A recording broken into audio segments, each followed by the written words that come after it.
in a court, a voluntary settlement scheme with standardized terms will be introduced. This will be done by offering graded settlement terms depending on pendency level of the dispute. The state support mission of Niti Aayog will be continued for 3 years for our collective efforts towards national priorities. Result-based financing. To better allocate scarce resources for competing development needs, the financing of select schemes will be changed on a pilot basis from input-based to result-based. E-courts. For efficient administration of justice, Phase 3 of e-courts projects Phase 3 of the e-courts project will be launched with an outlay of 7,000 crores. Fintech services in India have been facilitated by our digital public infrastructure, including Aadhaar, PM Jan Dhan Yojana, Video, KYC, India Stack, and UPI. To enable more fintech innovative services, the scope of documents available in DigiLocker for individuals will be expanded. An entity, DigiLocker, will be set up for the use by MSMEs, large businesses, and also charitable trusts. This will be towards storing and sharing documents online securely whenever needed with various authorities, regulators, banks, and other business entities. 5G services. 100 labs for developing applications using 5G services will be set up in engineering institutions.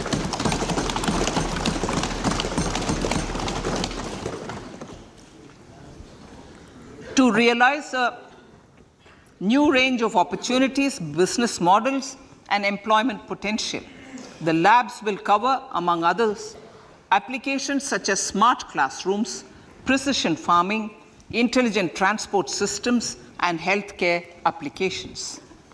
Lab-grown diamonds.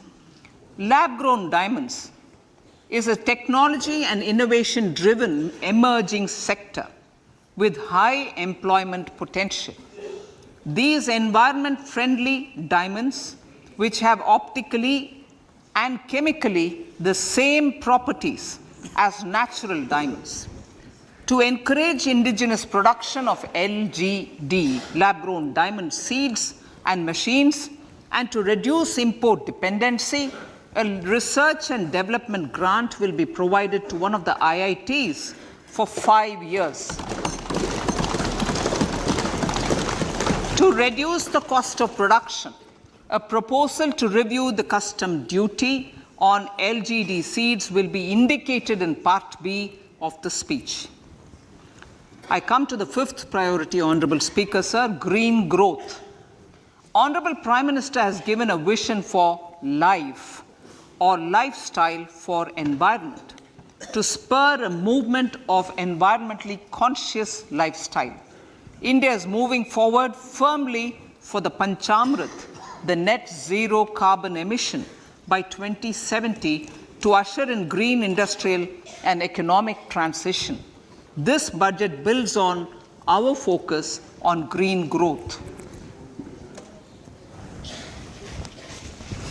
The recently launched National Green Hydrogen Mission, with an outlay of 19,700 crores, will facilitate transition of the economy to low carbon intensity, reduce dependence on fossil fuel imports, and make the country assume technology and market leadership in this sunrise sector.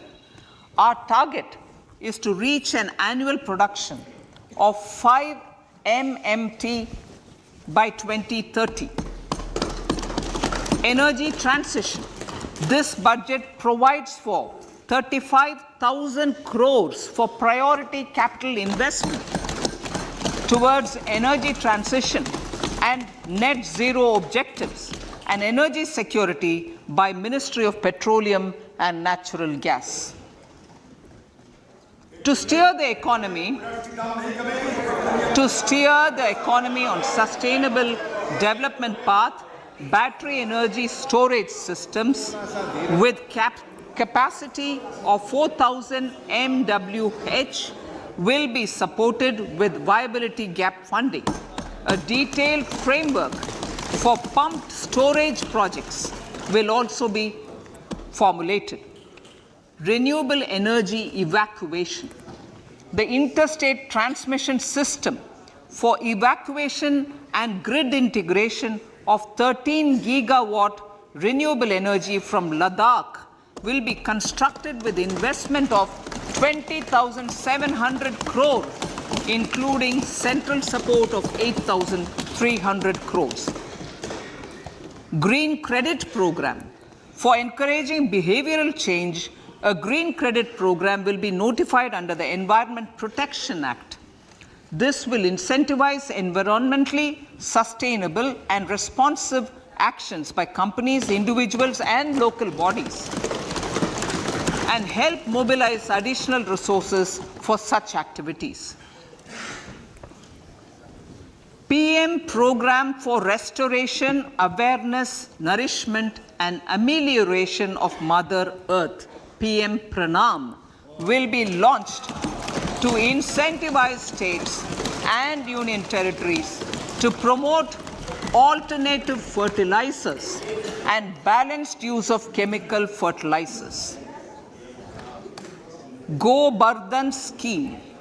500 new waste to wealth plants under Go Bardhan, galvanizing organic bio-agro resources done. Go Bardhan scheme will be established for promoting circular economy.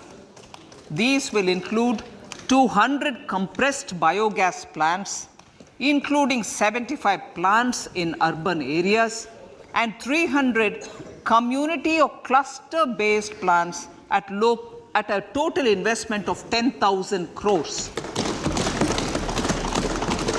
I will refer to this in Part B also. In due course, a 5% CBG mandate will be introduced for all organizations marketing natural and biogas.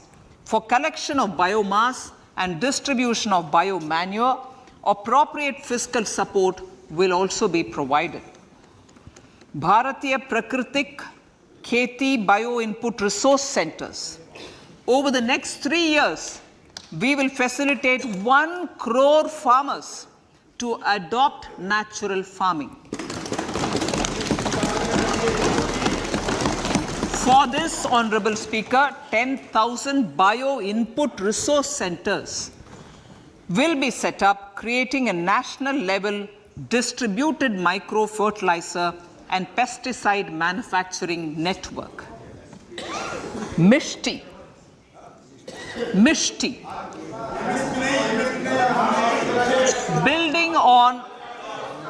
Building on India's success in afforestation, mangrove initiative for shoreline habitats and tangible incomes, Mishti, will be taken up for mangrove plantation along the coastline and on salt pan lands wherever feasible through convergence between Manrega, Campa, Fund and other sources. Amrit Dharohar. Wetlands are vital ecosystems which sustain biological diversity. In his latest Mann Ki Baat, the Prime Minister said, now, I quote, now the total number of Ramsar sites in our country has increased to 75, whereas before 2014, there were only 26, unquote. Local communities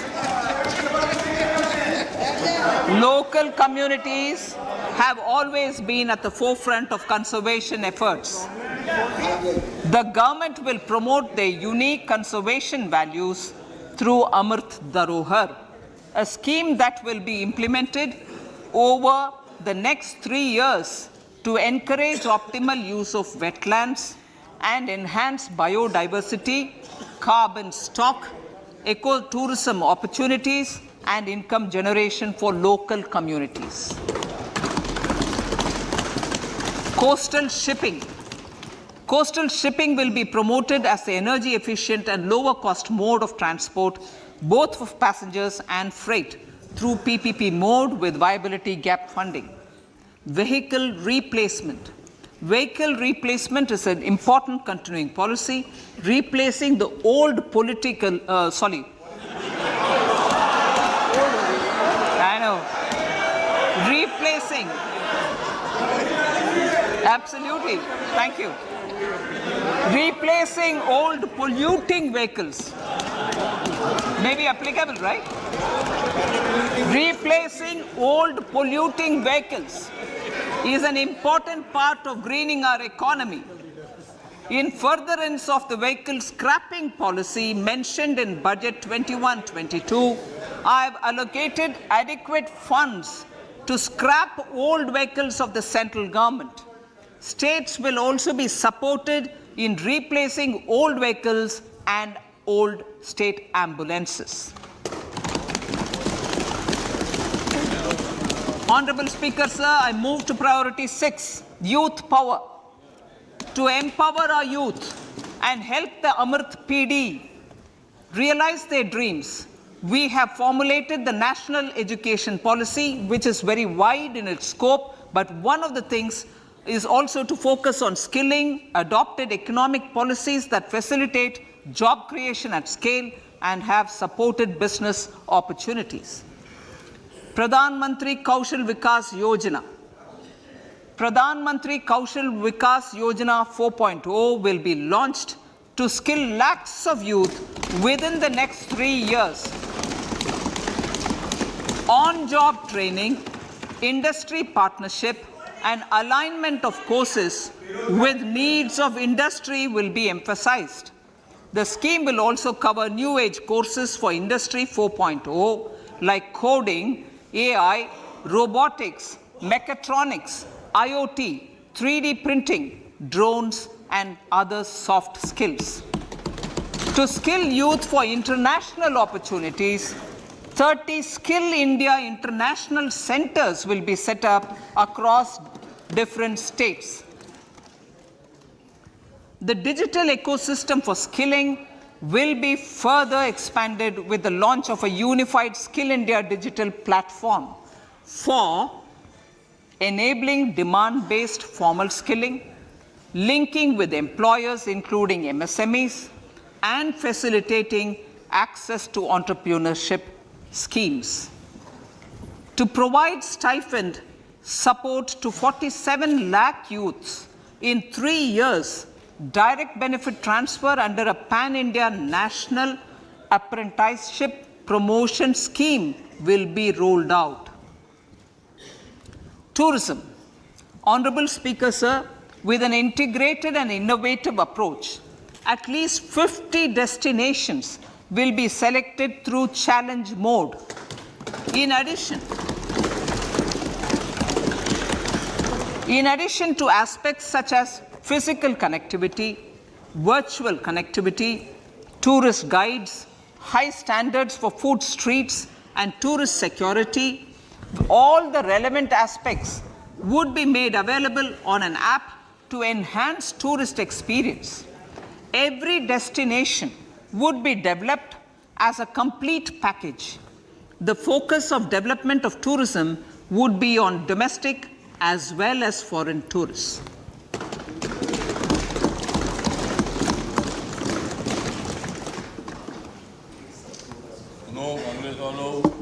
Sector-specific skilling and entrepreneurship development will be dovetailed to achieve the objectives of Dekho Apna Desh initiative.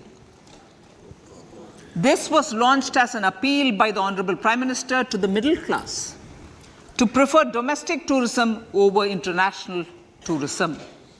The integrated development of theme-based tourist circuits, the Swadesh Darshan scheme, was also launched. Under the Vibrant Villages program, tourism infrastructure and amenities will be facilitated in border villages. Unity Mall.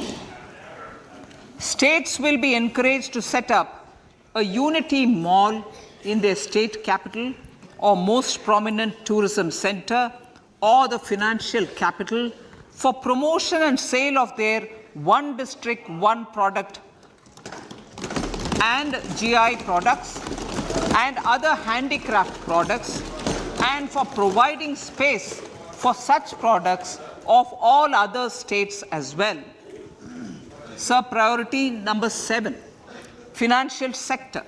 Our reforms in the financial sector and innovative use of technology have led to financial inclusion at scale, better and faster service delivery, ease of access to credit, and participation in financial markets. This budget proposes to further these measures. Credit guarantee for MSMEs. Last year, I proposed revamping of the credit guarantee scheme for the MSMEs. I am happy to announce that the revamped scheme will take effect from 1st April 2023 through infusion of 9,000 crores in the corpus.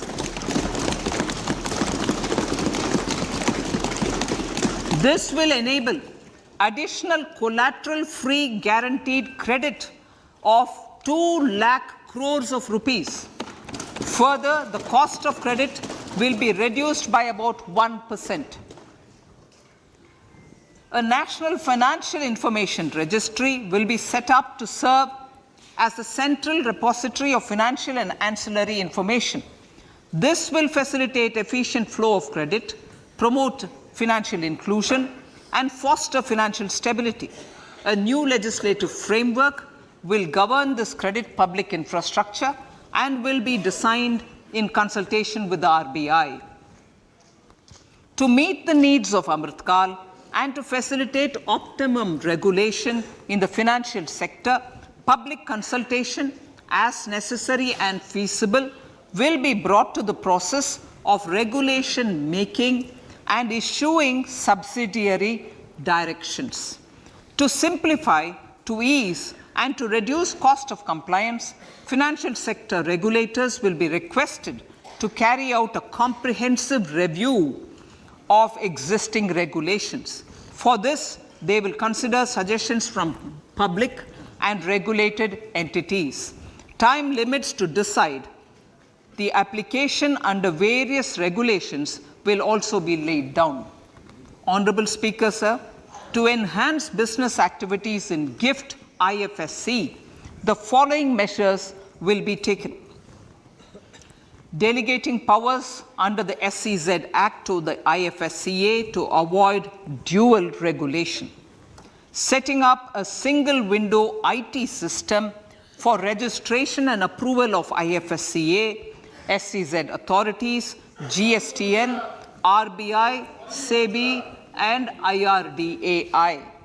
Permitting acquisition financing by IFSC banking units of foreign banks. Establishing a subsidiary of Exim Bank for trade refinancing. Amending IFSCA Act for statutory provisions for arbitration, ancillary services, and avoiding dual regulation under the SEZ Act, and recognizing offshore derivative instruments as valid contracts. Honorable Speaker, sir, data embassy. For countries looking for digital continuity solutions, we will facilitate setting up of their data embassies in GIFT IFSC.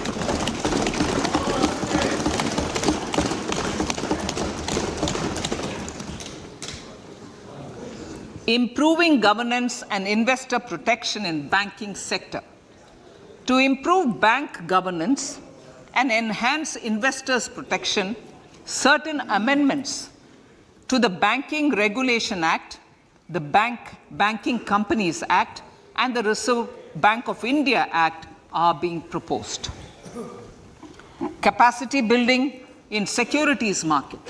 Honorable Speaker, sir, to build capacity of functionaries and professionals in the securities market, SEBI will be empowered to develop, regulate, maintain, and enforce norms and standards for education in the National Institute of Securities Markets and to recognize award of degrees, diplomas, and certificates.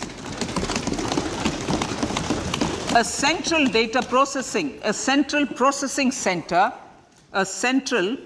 center will be set up for faster response to companies through centralized handling of various forms filed with field officers under the Companies Act. Reclaiming of shares and dividends. For investors to reclaim unclaimed shares and unpaid dividends from the Investor Education and Protection Fund Authority with ease, an integrated IT portal will be established. Digital payments continue to find wide acceptance. In 2022, they show an increase of 76% in transaction and 91% in value. Fiscal support for this digital public infrastructure will continue in 2023-2024. Azadi Ka Amrit Mahotsav, Mahila Samman Bachat Patra. For commemorating Azadi Ka Amrit Mahotsav, a one-time new small savings scheme, Mahila Samman Savings Patra or Savings Certificate, Mahila Samman Savings Certificate will be made available for a 2-year period up to March 2025.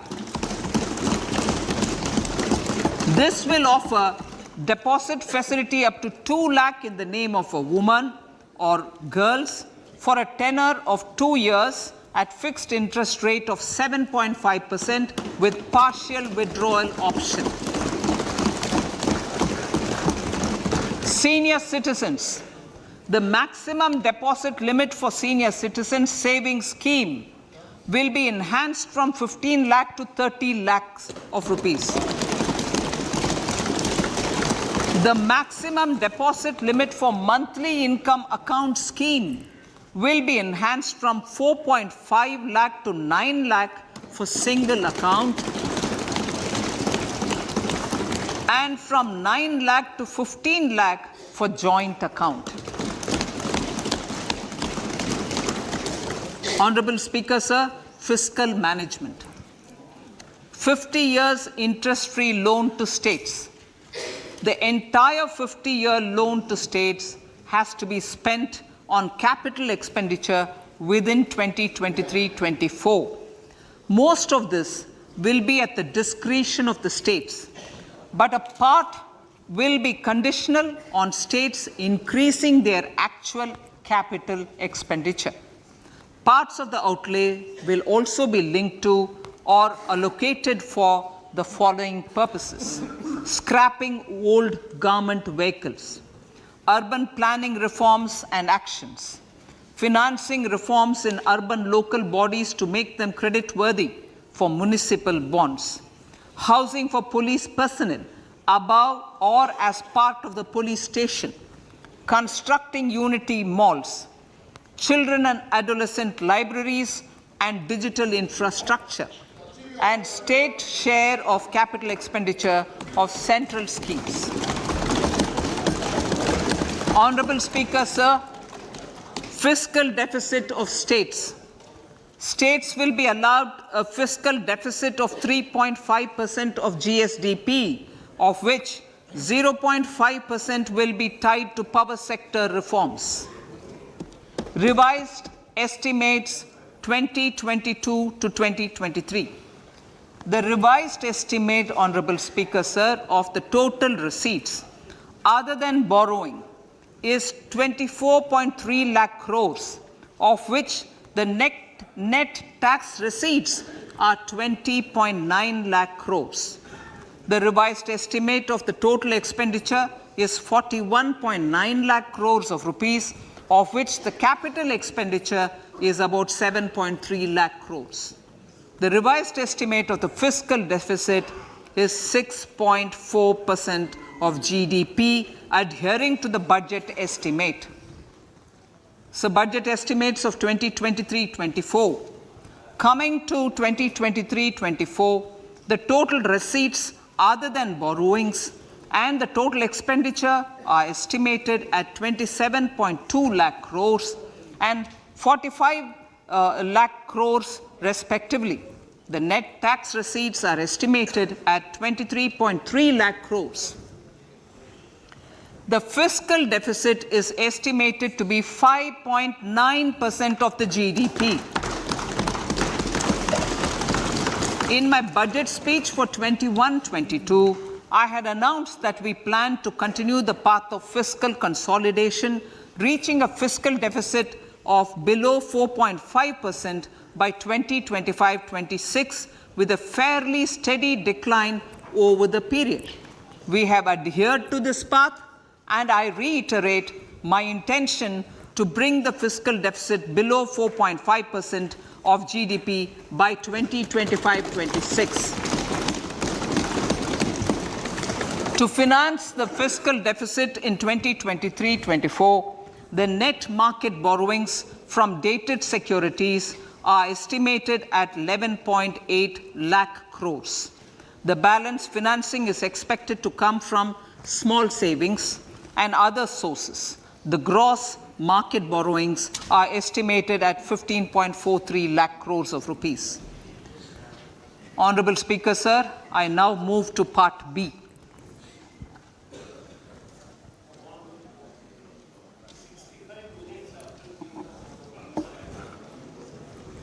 Indirect taxes.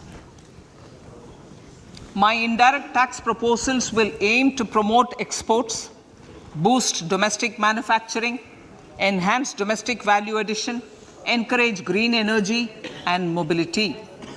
A simplified tax structure with fewer tax rates helps in reducing compliance burden and improving tax administration.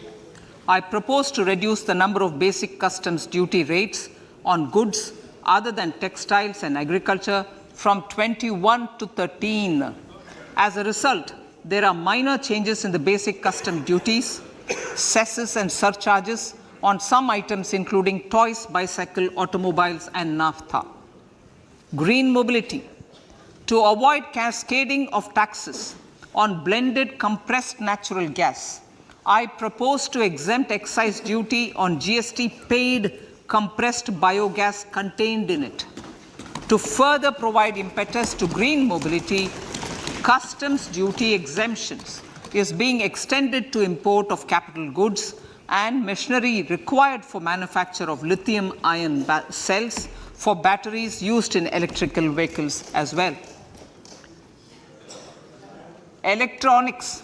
As a result of various initiatives of the government, including phased manufacturing program, mobile phone production in India has increased from 5.8 crore units valued at about 18,900 crore in 2014-15 to 31 crore units valued at 2,75,000 crore in the last financial year. To further deepen domestic value addition in manufacturing of mobile phones, I propose to provide relief to customs duty.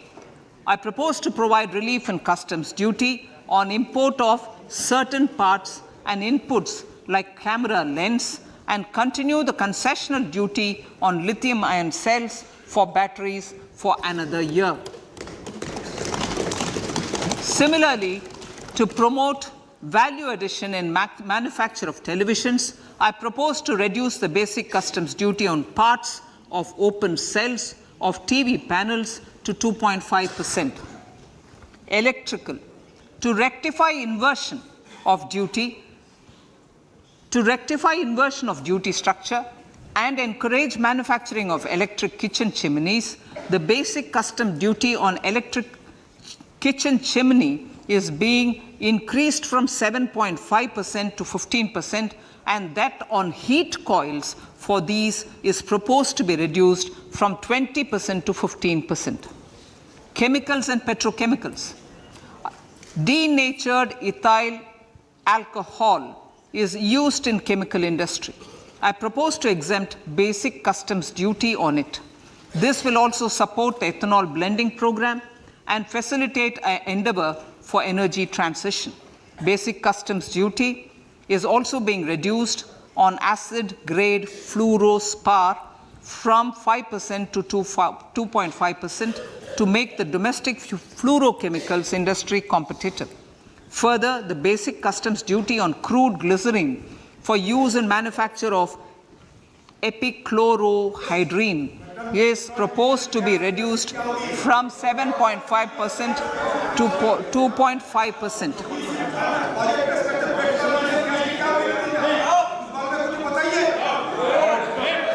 Marine products. In the last financial year, marine products recorded the highest export growth, benefiting farmers in the coastal states of the country. To further enhance the export competitiveness of marine products, particularly shrimps, duty is being reduced on key inputs for domestic manufacture of shrimp feed. India is a global leader, as I said in Part A, in cutting and polishing of natural diamonds, contributing about 3/4 of the global turnover by value.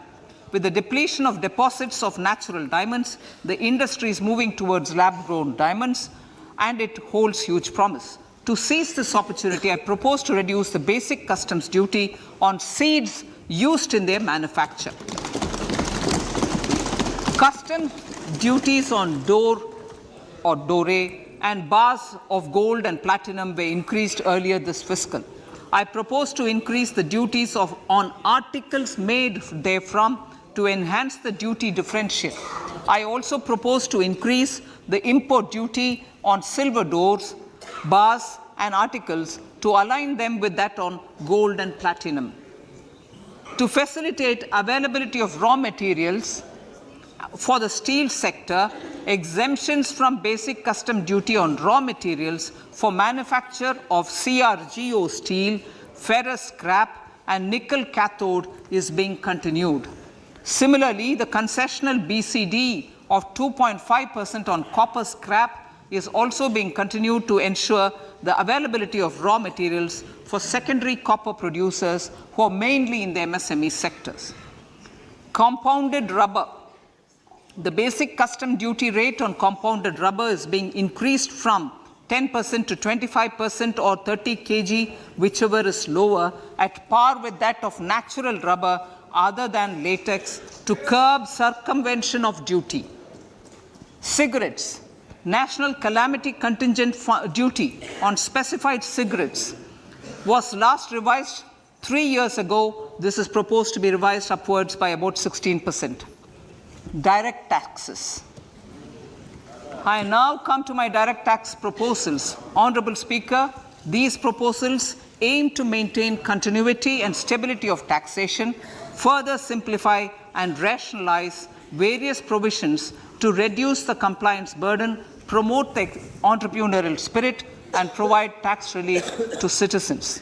It has been constant endeavor of the Income Tax Department to improve taxpayers' services by making compliance easy and smooth. Our taxpayers portal received a maximum of 72 lakh returns in a day, processed more than 6.5 crore returns this year.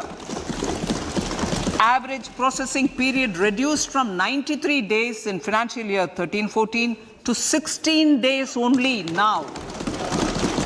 And 45% of the returns were processed within 24 hours.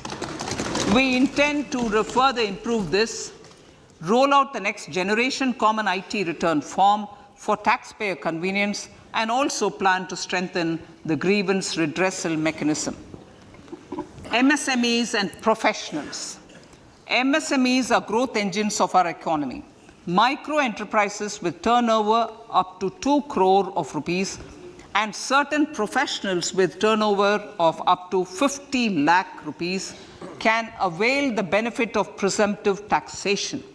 I propose to provide enhanced limits of 3 crore and 75 lakh respectively to the taxpayers whose cash receipts are no more than 5%. Whose cash receipts are no more than 5%. Moreover, to support MSMEs in timely receipt of payments, I propose to allow deduction for expenditure incurred on payments made to them only when payment is actually made.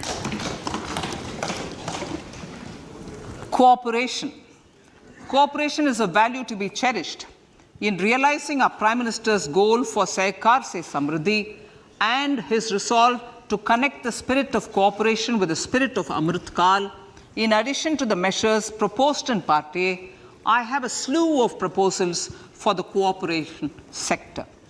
First, new cooperatives that commence manufacturing activities till 2024, 31st March, shall get the benefit of a lower tax rate of 15%, as is presently available to new manufacturing companies.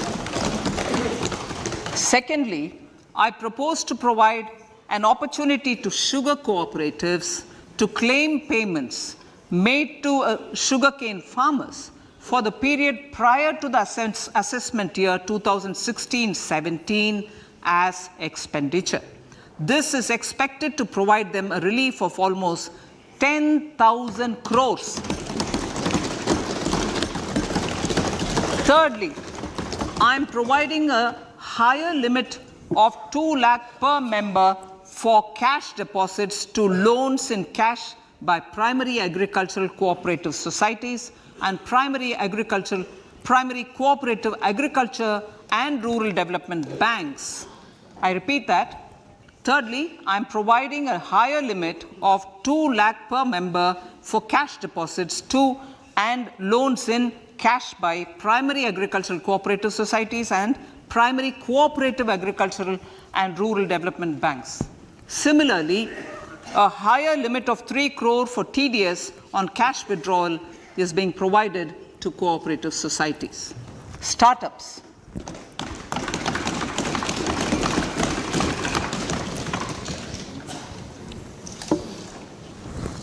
Entrepreneurship is vital for a country's economic development.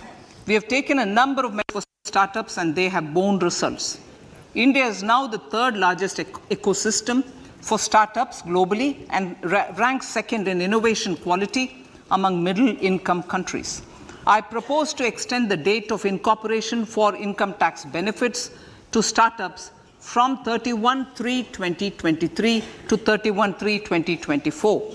I further propose to provide the benefit of carry forward of losses on change of shareholding of startups from 7 years of incorporation to 10 years.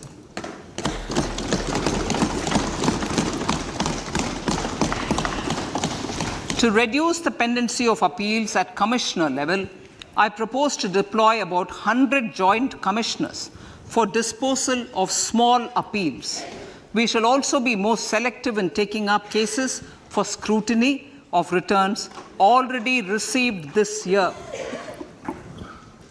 Better targeting of tax concessions. For better targeting of tax concessions and exemptions, I propose to cap deduction from capital gains on investment in residential house under Section 54 and Section 54F to 10 crores. Another proposal with similar intent is to limit income tax exemption from proceeds of insurance policies with very high value.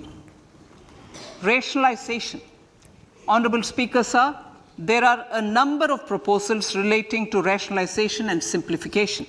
Income of authorities, boards, and commissions set up by statutes of union or state for the purpose of housing, development of cities, towns, and villages, and regulating and developing an activity or matter is proposed to be exempted from income tax. Other major measures in this direction are removing the minimum threshold of 10,000 for TDS and clarifying taxability relating to online gaming, not treating conversion of gold into electronic gold receipts and vice versa as capital gains, reducing the TDS rate from 30% to 20% on taxable portion of EPF withdrawals in non-PAN cases, and taxation on income for market-linked debentures. Other major proposals in the finance bill relate to the following: extension of period of tax benefits to funds relocating to IFSC, GIFT City till 31/3/2025, decriminalization under Section 276A of the Income Tax Act, allowing carry forward of losses on strategic disinvestment, including that of IDBI Bank, and providing EEE status to Agniveer Fund. Personal income tax.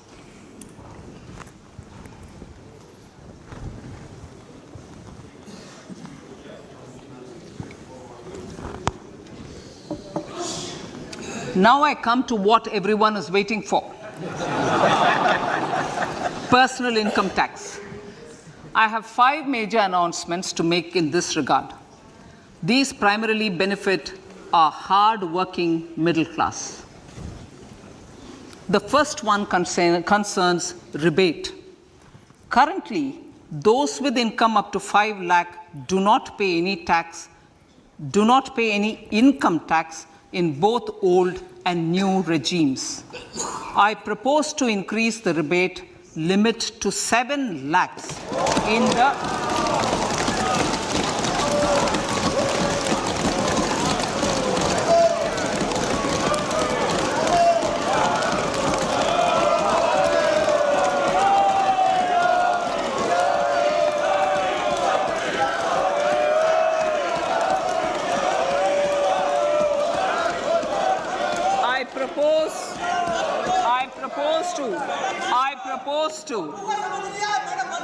I propose to increase the rebate limit to 7 lakh in the new tax regime. Thus, persons in the new tax regime with income up to 7 lakhs will not have to pay any tax at all.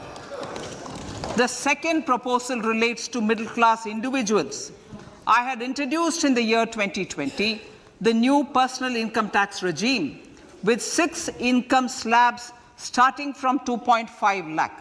I propose to change the tax structure in this regime by reducing the number of slabs to 5 and increasing the tax exemption limit to 3 lakhs.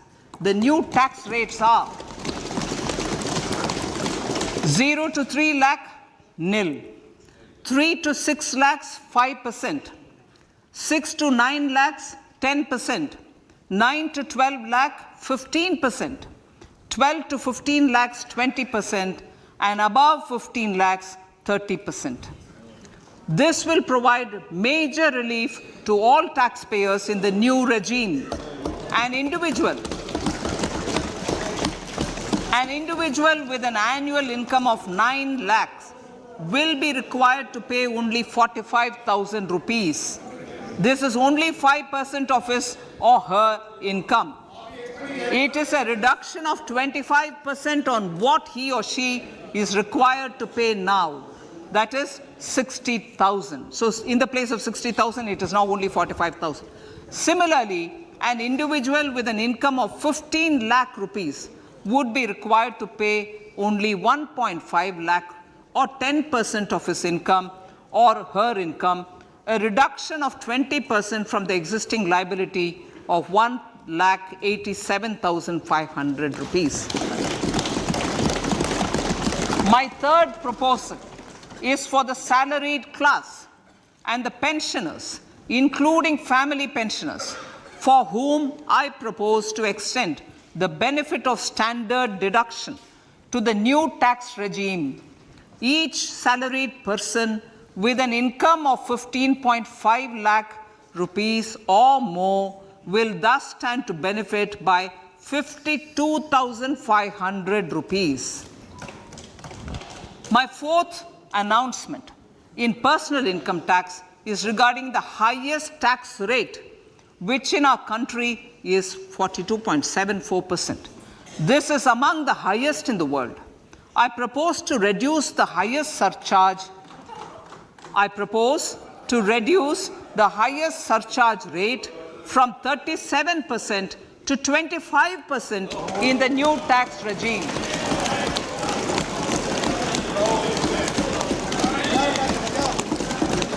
This would result in reduction of the maximum rate. This would result in the reduction of the maximum tax rate to 39%. Lastly, the limit of 3 lakh rupees for tax exemption on leave encashment on retirement of non-government salaried employees was last fixed in the year 2002, when the highest basic pay in the government was only 30,000 rupees per month. In line with the increase in the government salaries, I am proposing to increase this limit to 25 lakh rupees.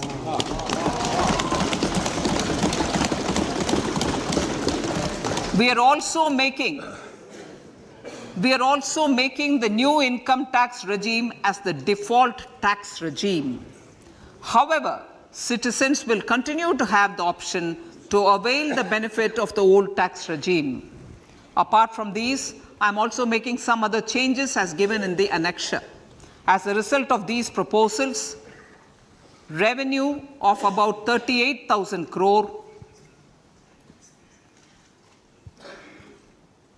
to 37,000 crore in direct taxes and rupees 1,000 crore in indirect taxes will be foregone, while revenue of about 3,000 crore will be additionally mobilized. Thus, the total revenue foregone is about 35,000 crores annually. Honorable Speaker, sir, with these words, I commend the budget to this August House.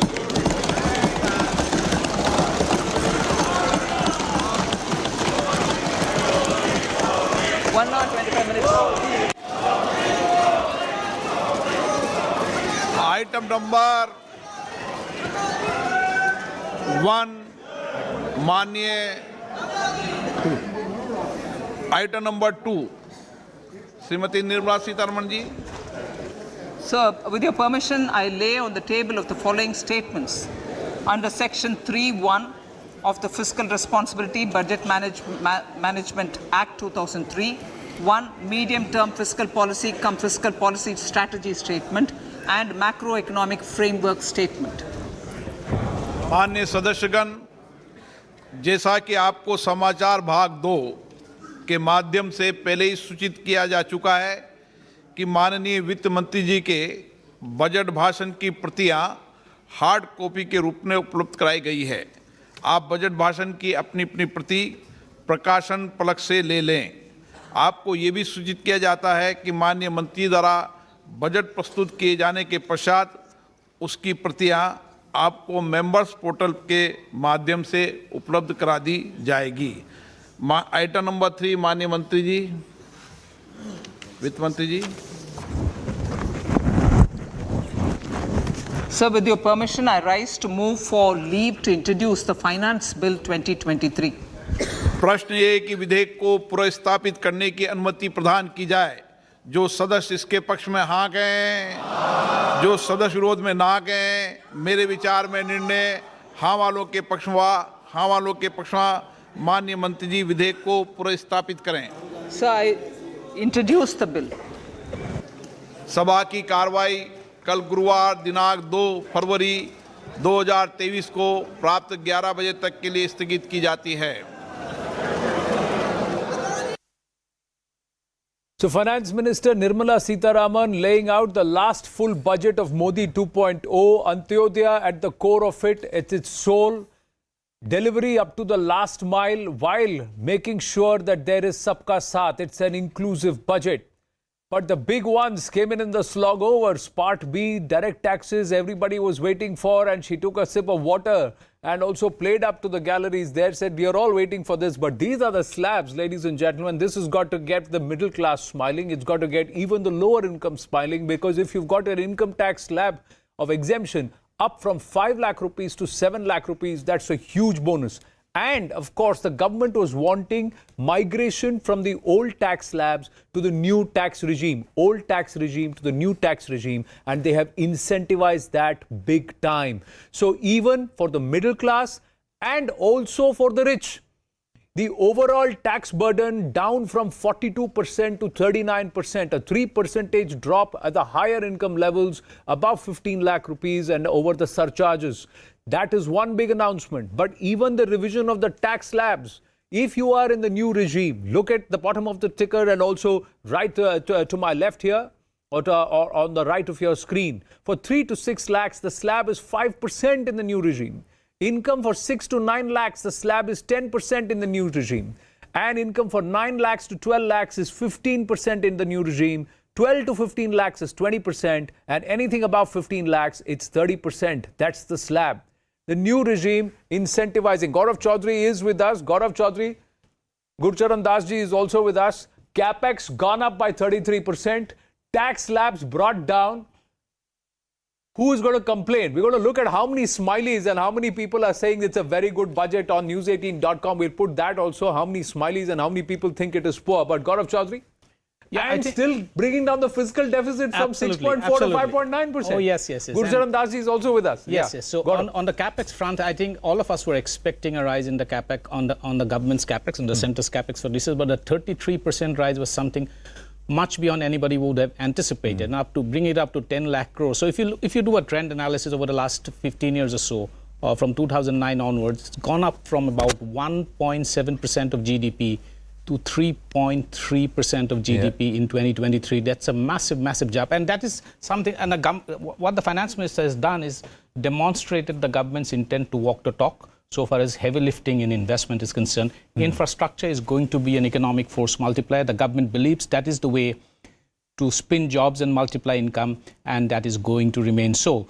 So that is something that the government is very clear about. It is going to do the heavy lifting and expects that to crowd in private sector investment. And there is evidence to show that private sector companies have committed a lot of investment over the next several quarters. I think that textbook assumption is now beginning to play out. It is huge. Gurcharan Das ji, I was just looking at the smileys of the people, our viewers rating the budget. About 58% are saying it's fantastic, it's excellent or good.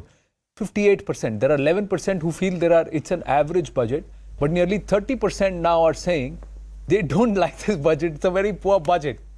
I'm just looking at the clauses and all that we were discussing. Even yesterday, when we spoke about skilling, we spoke about capex, we also said that there has to be a certain level of fiscal prudence. You've got to keep the fiscal deficit in control. And she said that they are going to target at 5.9%, down by about 5% from the last, from year 22-23, in 23-24. So very aggressive in their vision, very inclusive in their outlay. How are they going to be able to manage this, Gurcharan ji? Well, I personally think, yes, this is a very good budget. And it's a responsible budget. And really the news about the continuation, the third year in a row, they're going to continue the policy of creating jobs. And the best way the government can do that is through infrastructure spending and capital expenditure. So I frankly did not expect the capex to grow by 33%. I mean, 10,000 crores. This morning, we was hoping that it would go over 7,000. 7,000. You know, and so this is very good and done prudently. I mean, my sort of target was don't let the fiscal deficit go over 6.4%. And they've brought it down to 5.9. And that's really, and showing the paths that they really mean the path to go to 4.5. So very responsible again. And the incentivizing of the new tax regime, I think is excellent. I mean, really they are, it's the right way to go, and to recognize the fact that we have to be globally competitive even for the very rich. Correct.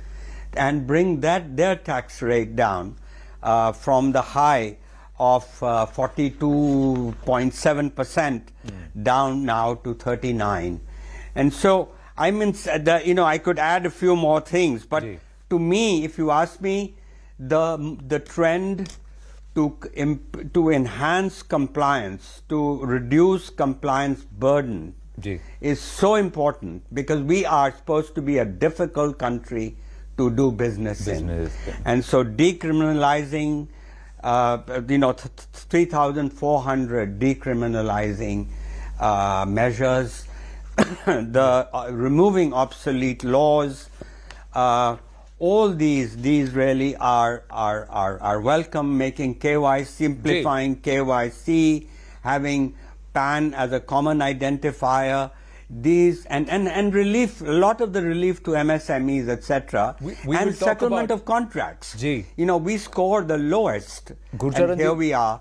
I think, Gurcharan ji, we will get to the cake in just a bit, but let's just focus on the icing for the moment. It's the tax slabs. That's right there, right up there, dollops of it, the axing of the tax slabs at all levels, not just the middle class, the poor, and also for the rich. Absolutely. Because a lot of the times the rich would say, what's my fault if I'm earning more than 20 lakhs, 25 lakhs, or if I'm earning 2, 3 crores, 5 crores? Why should I pay such a huge tax? Where is the relief for me? The Aam Aadmi sandwich between the 5 lakh to the 15 lakh, 20 lakhs, for them also it's a big push. Gaurav Chaudhary, thumbs up or thumbs down? Quickly. No, it's definitely a thumbs up. Thumbs up. Gurcharan Das, thumbs up or thumbs down, sir? Or somewhere in the middle for this budget? Gurcharan ji?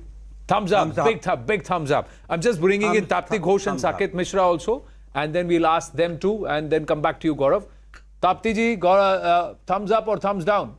Thumbs up. Thumbs up. And Saket ji, thumbs up or thumbs down? Oh, double thumbs up. So let me ask Tapti ji. See, the Mahila Samman Patra, big initiative, good initiative, yeah? Or are you going to quickly focus largely only on the tax slabs and how much of income it's going to free in the hands of the people so that they can go out and spend? So the quantification is something that we'll have to work out, but if I look at the low income group, mid income group and the high income group, all three of them have benefited from this, from the proposals. 2.5 has gone up to 3 lakhs. That is, to me, it wasn't expected because of the base, but that's definitely welcome. It's going to have a trickle-down effect on the higher income groups as well. Keep in mind that the other benefits or reliefs that have been given are more towards the new tax regime, showing a clear path that this one is here to stay. There will be more move from the regular to a new as we move along, because some of the other exemptions and deductions have not been tweaked in the regular tax regime. We expected some change in standard deduction that has also come in for a specific population, and that too on the simplified tax regime. And on the other side, from a capital gains perspective, there is that threshold that has been put in place for 54F of 10 crores. Clearly, indicating that relief is not meant for the super rich. Well, not meant for the super rich, but 10 crore long-term capital gains of 10 crore, the number is also not such a sizable number. The larger chunk, and this also then not does it become a fiscal prudence is on exhibition, but also populism, Saket Mishra. So they've tried to do the monkey balancing, which is very, very difficult to do. But do you think the government has been able to manage it? Has the finance minister been able to do that? Because this is going to bring a huge amount of cheer. We'll also see how the markets are looking at responding, because as she was reading out part A, the markets were responding very, very well. Now public sentiment, how they will respond, we'll have to see. Even with the retirement benefit, the ceiling of 3 lakhs, that going up straight up to from government service. 3 to 25. 25 lakhs. That's a huge jump. Massive, Saket Mishra. Anand, I think just 4 words sum up the budget. It's simplification, harmonization, and capacity building. So simplifying means it's making it easier for individuals to file their taxes and for companies to comply. And the decriminalization of sort of the silly stuff continues. Harmonization, so if there is a policy, whether it's green hydrogen or it's encouraging manufacture of particular things, the entire value chain is being covered by this budget, from the customs duties of parts onwards. And the third part is capacity building. So in terms of skill sets, in terms of urban renewal, in terms of the capex that the government is going to take up in order to crowd in private investment and spur that, I think all three are being brought together to actually consolidate the growth path of the economy. So therefore, I mean, that was the reason for my double thumbs up. I think it's done exactly the right things.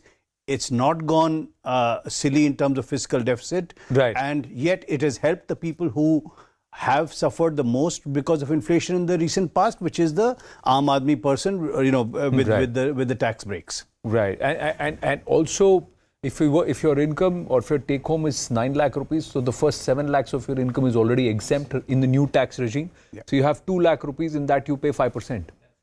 So the government has done, and she is very explicit in her speech, that for the government, the new tax regime is the default option. Yeah. So clearly... before you complete, Nalin Mehta, thumbs up, 1, 2, middle, what do you think about the budget? Double thumbs up. Double thumbs up. So it's like Saket Mishra, double thumbs up. Because you're seeing a massive push for growth.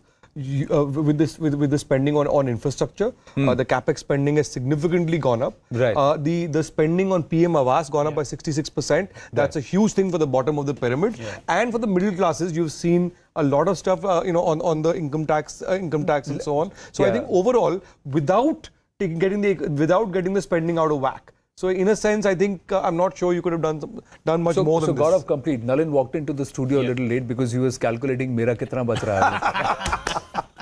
So now what I wanted to say is that the government has now made it abundantly clear that the new tax regime is going to be the default option, which is what I think this is a precursor to completely doing away with the old tax regime in the next 2-3 years or so, which could be good because the government has also showed that it's going to simplify it. So there probably would have been some feedback coming in because there were 6 tax slabs and 7 if you include the exempted tax slab too. That is one. The other thing is that on the fiscal responsibility, on the fiscal discipline that the finance minister has demonstrated, she has decided to bring it down to 5.9% of GDP this year and is going to stick to the medium-term glide path of 4.5% by 25-26. That is remarkable given the fact that external conditions are extremely shaky. And India, if India manages to do it, I think that is something that everyone is going to like. And this is probably one of the reasons that the market is rising, because the markets don't like a higher fiscal deficit figure because it crowds out private borrowing. And if Sensex is up more than 1,000 points, and unless if there are some devils lying in the detail, which we'll get to know once the budget papers are put out, I think the markets are going to really, really love it. This is something that the finance minister could have done in a post-pandemic pre-election budget. I was just looking at the markets, and the markets are all up. Nifty is up, there go up by 1,000 points. Yeah. And Nifty is up by nearly 265 points. So, and the sentiment has been buoyant ever since she started with the agri push, digital infrastructure push, and I think it started zooming the moment she said capex is going up. Now perhaps a lot of people will be happy. So you've made your calculations. You're looking happy, Nalin. No, I'm also looking at the politics of this budget. We were talking in the morning about pre-election year, all of that. Yeah. She has not gone down the populism route. She has not gone, okay, now here are these bunch of goodies and who the hell knows She's not done. She's not done that. That's one. At the same time, it's a very positive budget. And I think there is a lot of attention to the bottom of the pyramid on this. PM Awas we talked about. You look at the framing in the beginning. Yeah. She talked about OBCs, she talked about SCs, she talked about tribals. There was a significant focus on tribals and the whole thing around the digital infrastructure and agriculture. So I think she's got the optics right. She's got the focus right. Yeah. And the amount of, in terms of spending, when you spend that much on capex, roughly cumulatively around 4.5% of GDP, without getting your current account deficit out of whack, you can't ask for much more than this, I think. No, there are focus initiatives towards the most backward of tribals, the PVTG grouping that she spoke about. She's also spoken about very clearly about marines, fisheries, dairy, the thrust for various aspects of agriculture. So if you look at Krishi, there is the millets push. There is the dairy push, and then there is the fisheries push. So all of that, so Kisan, Krishi, and I had made a note there when I said that Krishi, Kisan, both aspects have come out overall, and even research, R&D, the push that has happened. But for me, along with the tax breaks, of course, the biggest push is skilling. If you want to become manufacturing oriented and across sectors, the thrust for skilling that's there, it's a huge challenge in 3 years. It's not easy. I've got Ashpreet Kadiyal. I'm going to also check if we have Dr. Nalin Mehta with us. So Ashpreet Kadiyal, namaste. So for you, thumbs up, thumbs down, somewhere in between as far as this budget, and then we'll get your thoughts. Well, it's a big thumbs down, of course, because, when you go ahead and make a budget with a perception and think that every individual's salary or income has been doubled ever since the Bharatiya Janata Party came into power, you can imagine the kind of budget we'd have. So one, that is, as a matter of fact, untrue for 95% of the people of India. Instead of doubling their incomes have been reduced. Number two, the promises, that were made back in the day, they are still untouched. The farmers' income, that had to be doubled by 2022. Instead of doubling the farmers' income, they have slashed it by half. The suicides have gone up. Then they had promised a lot of employment. They had promised a lot of things for, people in the job sector, private sector, corporate sector. Nothing at all. Unemployment is at an all-time high. Inflation is at an all-time high. And then, when it comes to the strength of the rupee in comparison with the dollar, our finance minister says, no, it's not really the rupee, that's weak. It's the dollar that's gotten very strong. When these kind of arguments come from the Bharatiya Janata Party, from the government, you can imagine the kind of budget we'd have. Right. And again, you go see the facts, you'll see on hunger index, India is topping. You see... You're going outside the purview of the budget. Ashpreet Karyal, you can make all the political arguments once Dr. Nalin Mehta is here. He will respond. Beg your pardon, from the BJP, we'll have the BJP spokesperson joining us. But what I want to understand from you is one thing that you thought should be part of this budget and is not. Well, about the farmers, there should have been something for the farmers, nothing at all in practicality. So the farmers themselves... So what were you expecting for the farmers? Why do you think there is nothing at all for the farmers? Because many farmer unions, and as a matter of fact, 18 farmer unions in Punjab have written that there is nothing in the budget for them that is practical, that is tangible for them. It is just like the older promises they're tweeting, as a matter of fact. You can see that. Number two, India's growth rate slipped ever since the Bharatiya Janata Party came into power. And you'd see that the per capita GDP of Bangladesh back in the day in 2014 used to be half of India's per capita GDP. And in 2021, a small Bangladesh crossed India's per capita GDP. Number two, annual growth rate of India in 2018 to 2022 has been 3.01%, if this is what the FM calls growth. Number three, the fiscal deficit of 2020-2021 has been 9.3% of the GDP, highest ever since the income liberalized. But you'd also appreciate that that was a black swan event, and we had two black swan events back to back in our in this last 4 years, 3 years horizon. One is the pandemic, which affected everybody, and the second one is the Russia-Ukraine conflict. So these are aspects. From 9.1%, this year the fiscal prudence deficit benchmark was 6.4. It's been kept at 6.4, and now she said that going forward in 23-24 it's going to be 5.9%. So there is the target to get to 4.5% by 25-26. She has committed on the floor of the House that she will get there. Let us just get some of the thoughts here. Gurcharan Dashji, do you believe there is nothing in it for the farmers, as Ashpreet Karyal is saying? Farmers are unhappy.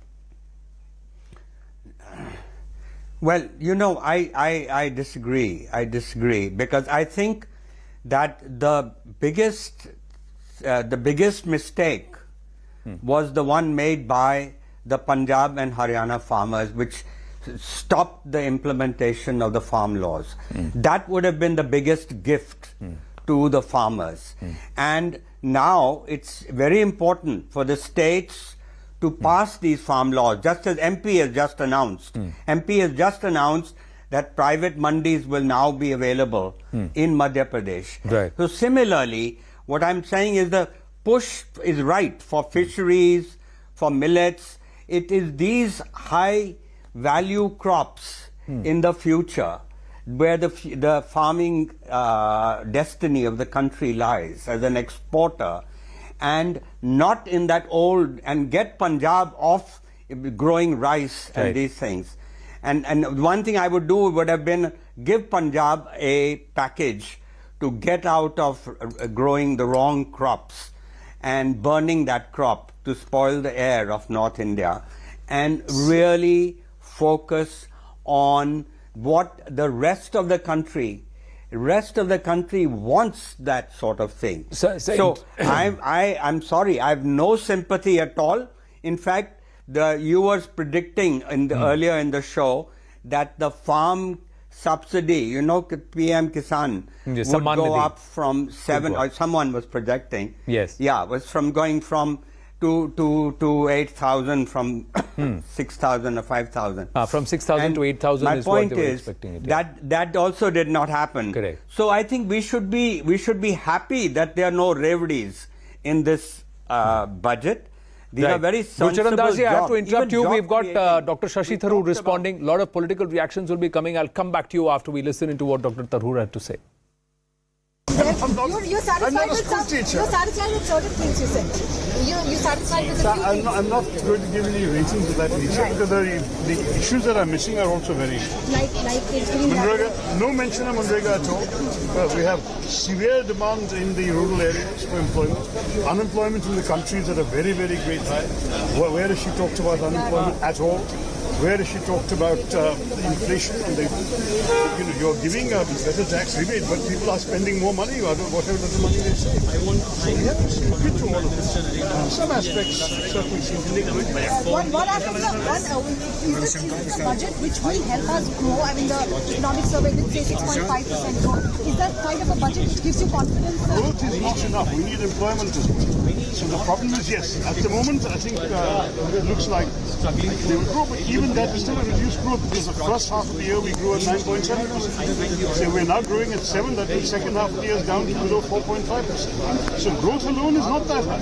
But even then, I want growth that's linked to jobs. That's not so clear. Thank you so much, Dr. Shashi Tharoor. So is this budget going to create jobs is a basic question that Dr. Tharoor is asking. Gurcharan Das ji, 33% up in capex. Is that not aimed towards getting jobs, the push towards skilling across sectors? Exactly. Exactly. So one had, that was a wish that all of us had, that they would continue the capex, and that's what crowds in private investment, that creates jobs. Plus, I think the realization of tourism and housing as very big job creators. And for both tourism and housing, there's a push. Yeah. It's disgraceful the number of foreign tourists India still gets. It's less than Thailand. A very small part of Thailand. And finally, I would just say that overall, the simplification that is the push of this budget, the decriminalization of laws, the ease of doing business, reducing compliances, removing obsolete laws, these are all in the right direction, which will help the smaller businesses, the MSMEs, the startups. These will be the ones, and these people are job creators. Right. So yes, I think that this budget's on the right, and eventually those who complain that there's nothing for the farmer, well, the reality is we have failed to create an industrial revolution, which is why there are too many people on the farms. We have to find a way, a dignified way for them to leave we have excess employment in agriculture, leave the farms for decent jobs outside. And if we can encourage in the industry, manufacturing, that will be the best route for a farmer. See, the push towards skilling, Sakit Mishra, the push towards the fact that in fisheries, in dairy is a far bigger component to our agriculture than when you look at some of the staples. And the push towards millet, which she addressed as Sri Anna. And she said that we will become the global leader as far as production of millets is concerned. More environment friendly, does not consume the number of pesticides, yield per acre is much higher than the staples. It will also help replenish the water aquifers or the groundwater levels. At various levels, millets become important. But these are all there in the budget. Well, not just. There is also the Agricultural Acceleration Fund. There is a digitization measure that will allow farmers to actually get better inputs in terms of what they're getting. There are, I think she announced a couple of initiatives around also the kind of the products, the inputs, whether it's fertilizer or whether it's seeds that will be supported. So across the board, I think the point that Mr. Das made, obviously, is very important, which is that one, we need to push industrialization so that people can have a dignified option, at least in their lives. But other than that, we need to vastly improve our productivity. And each of these steps, every extra rupee that goes into the agricultural sector as a revenue improves the lives of the Kisan on the ground, because that's sustainable improvement in their lives. Flex fuel, biogas. The moment you make ethanol, you reduce the customs duty and you're pushing towards ethanol-driven fuel. Sugarcane farmers, the big announcement that said that the government is going to give it a relief amount to about 10,000 crore rupees in terms of retrospective, and they can claim any payments before 2016, if I remember clearly. These are all big steps towards, largely focused towards building a digital public infrastructure and also strengthening the overall agriculture ecosystem. Oh yes, absolutely, absolutely. And also, as we had discussed in the morning, also for several decades, the large part of the problem of Indian agriculture has been access to markets, or rather the lack of it. And this government believes, and its philosophy broadly, and the way she presented the speech also broadly underpins that philosophy, is that giving access to markets is also a function of creating great infrastructure and at a rapid pace. And that is why the momentum on capital expenditure needs to be seen in that context, because these are roads that are going to run through villages, etc. This is how farmers get access to markets which otherwise was not accessible. Infrastructure projects have very strong economic multipliers. This is the road to spinning jobs and multiplying income. And once they cascade through the secondary round effects in intermediate industries such as cement and steel, I think that's going to have a great deal of more secondary round effects across the broader economy, which we can see in what the CEOs have been saying. The Axis Bank research recently put out the report saying that most of the CEOs that they polled have committed investments for adding new capacity lines over the next couple of quarters. So well, I think it's all coming out, the takeaways. So as Gaurav is speaking, please have a look at this, and I'm going to ask them to just bring it closer so that it's also readable for our viewers, and try and focus on what all the takeaways, the key takeaways are as we are putting it out, ladies and gentlemen. So it's the big Atmanirbhar push which is also happening, the Amrit Kal push which is happening across sectors, be it manufacturing, be it the multiple sectors that have been addressed, agriculture, services sector, even with customs and imports across textiles. Some of this would be dearer. The focus on R&D, more than 100 labs will be set up. The AI centers that will be set up. So talk about artificial intelligence, embracing technology also. New fund to encourage rural startups will come in. So social entrepreneurship or entrepreneurship even at the rural level. There are many startups who are actually now, or many unicorns whose founders are now focusing on developing startups or entrepreneurs at the rural level. So huge amounts and outlay that have been dedicated towards these initiatives. So the conveyor belt will continue to bring in all those initiatives. Keep close tabs on that, but we'll also go back to Tapti Ghosh and Dr. Nalin Mehta. And Gaurav, complete your point. I was coming to that, and I think by setting up this fund for rural startups, rural entrepreneurship, government has made it very clear that agri-tech, probably we are going to see the next bunch of unicorns among agri-techs in India, and that is something that the government seems to be very clear about. Also, the focus on artificial intelligence and there is a make AI in India scheme that has just been announced, and more than that, on skilling, she was very explicit and clear that the new set of skills that the youth will be empowered with will be the new new economic skills, which includes robotics, which includes machine learning, which includes artificial intelligence. So you are essentially shifting the needle from on-skilling of youth, which will make them far more employable. So when they join the queue of hopefuls and armed with this kind of skills, that their employability will increase manifold. So the cause of unemployment is also employability. Your skills do not match the requirements which are there, or you're not skilled enough to cope up with the requirements. The Pradhan Mantri Kaushal Yojana is a big thrust or an announcement. But Tapti ji, coming back to the tax slab, there are a lot of aspects to discuss, but these income tax slabs, I just can't get my mind off it. It's something which last year everybody expected the government to announce. They said after a post-pandemic year also, they said you'll give us something. Us waqt kuch kar do, tab bhi nahi kiya. Now they have gone ahead and done it. Electric vehicles will be cheaper. So what's going to be cheaper, what's going to be expensive is flashing on the screens. But clearly you're going to have more money in your pocket. Yes and no, it depends. So if you're in the new tax regime. Yeah, exactly. So I as an individual will look at what am I giving up with the exemptions and deductions. Say if I have a housing loan, I have an ATC, I have house property deduction and so on, and if that is a high kind of a number, does it really compensate with, for all of these rate reductions that have been put in place? So that comparison is still going to be required to be done on a case-by-case basis. And she said it's default, but she also said in the same breath that that option is going to continue.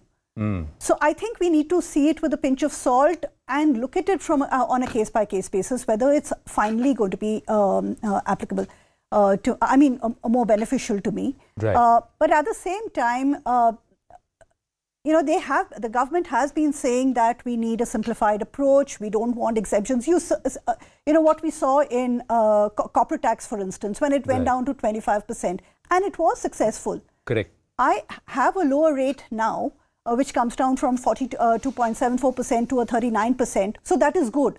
So possibly there'll be more of the high net worths who would be attracted. But again, as I said, it would you have to also look at the number of people who are sandwiched in this 5 to 9 lakh income belt, and for them, what a big amount. Those who are earning between 5 lakhs to 7 lakh rupees per annum, the number is a huge number, and for them to say 7 lakh rupees of your earning is tax exempt, you don't pay any tax on it. So it's a clear saving of about 2,800 for those people. Correct. So we'll talk about that in just a bit. Going across to Ridhima. Ridhima is also with people. What is their thumbs up, thumbs down, or average, their reading of the budget? Whereabouts are you, Ridhima? Let me take that straight to our experts. Anand, we're coming to you live from our CIA studios here in the national capital. I have a stellar panel joining us. We have Sunil Mathur, MD and CEO Siemens India, Rakesh Bharti Mittal, Vice Chairman Bharti Enterprises, R. Dinesh, President Designate CII and Executive Vice Chairman TVS Supply Chain Solutions. Gentlemen, thank you so much for taking our time and joining us here. What is your reading of the Union Budget 2023? How do you rate it? Very positive, growth-oriented, making sure all the sectors are covered, and equally important, not lost any of the continued benefits which the previous budgets had set in place. How much would you give the budget? Well, I never read the budget, but I can tell you that it's absolutely a growth-oriented budget with a very, very high focus on inclusive growth. I think that is something which I must compliment the Finance Minister. Containing the fiscal deficit as was promised in the budget and a guideline of 5.9%. But I think more importantly, 10 lakh crores for infrastructure, which is a huge upside from the 7.5 last year, 3.3% of the GDP. Agri sector, I think, is a clear focus, which I saw 20 lakh crore of credit, which will be made available. But I think more importantly, moving 1 crore farmers to natural farming, investing hugely, setting up storage facilities all across the country, which I believe will bring down the wastages and reduce the logistics cost as well. If we see on the MSMEs, hand-holding, supporting them for extending the credit guarantee scheme by another year, a corpus of 6,000 crores, which will result into 2 lakh crore of credit which they can access, I think is a huge positive. And I think one of the things which the Finance Minister mentioned during the COVID, about 95% of forfeited amounts for the MSMEs will be released. I think that will release a lot of capital and working capital for them, which is a huge positive. Clear focus on urban development, 500 blocks, aspirational blocks, where we can actually see now sustainable improvement on infrastructure, on health, on education. I think this is something which I believe is a complete focus and the passion which Prime Minister Modi drives. And we saw that in the budget today. Also, I would say that on the 5G, it was mentioned setting up 100 labs, but clearly we are going to see 5G as a very, very strong platform to not only complement or supplement what the government is going to do, but also bring out new opportunities of business cases. All in all, I would say I think the time has come for the private sector to unleash its animal spirits. The government has laid down the roadmap. It is for us now to see that we not only drive the growth next year, but for the few next decades for India. I think it's very well said. Time to unleash the animal spirits. It hasn't been easy. This budget was always going to be challenging, but clearly this is a budget for new India, managing the wish lists as well as keeping the global factors in mind. How impressed are you? Manufacturing is usually a theme that the industry closely watches. So how are you seeing what has been announced? Well, I would agree with everything that Rakesh said. It's just, for this budget, I've seen a continuity in direction, I've seen a consistency in approach, and I have seen a commitment to implementation. And I think when you look at that, that is really what is required by industry to really go out and deliver. And I do believe now is the time for industry to step up to that challenge. The groundwork is in place, the intent is clear, the direction and the roadmap is laid out. And I think it is now time for industry to pick it up and run from there. But I also want to talk to you about the big announcement, which is, I know this is a very industry-specific panel, but for the middle class in the Aam Aadmi, the big lookout always is taxes. I mean, if you look at that announcement, the rebate has been increased to 7 lakhs. The new tax regime has been made more lucrative. How do you see that? No, I think they are very positive because they further benefit, so to say, the domestic consumption and allow free cash to be available for further spending. So I think it's a very smart move, and it's a combination of both, right? So you have the infrastructure spending which is taking place and the amount, the 10 lakh crores, which I think Rakesh spoke about. On top of which, if we have the free cash available for spending, I think we then have a great opportunity to continue the rate of growth. So I think it's a very welcome move, and it's been very well thought through, so that also the fact that more and more people will start adopting the new tax regime, so to say, has been thought through. Right. One of the biggest wish lists and demands of the industry was to boost domestic growth as well as consumption, because the last 2-3 years, because of the COVID pandemic, had slowed growth as well as demand as well. With the kind of announcements that have been made, do you think that much required fillip has been given and the road has been set for years to come for us to become the $1 trillion economy that we dream of?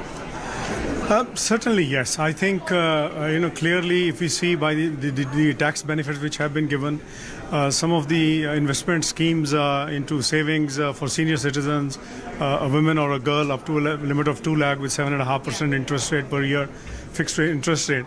And this is something which will bring more cash in hand, and that will spur domestic demand and consumption. I think we are hovering at around 60% consumption at this point of time, which will only move further. Also, I believe with the focus talking about tourism in a mission mode, and more importantly bringing public-private partnerships in there. 47 lakh youth will get direct benefit transfer to get skilled. I think these are all, to my mind, leading towards consumption growth. I mean, it's not only domestic tourism we are looking at, international tourism will come. So, I mean, number of airports which have come up, and 50 additional airports, heliports will be revived.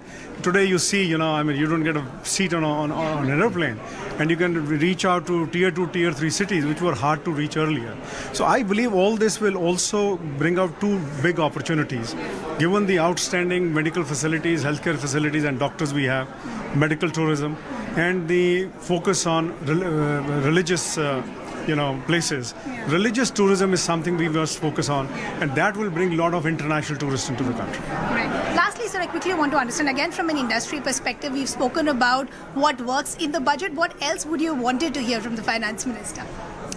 Well, there's always a wish list out there, and I think it's very difficult to balance the two over there.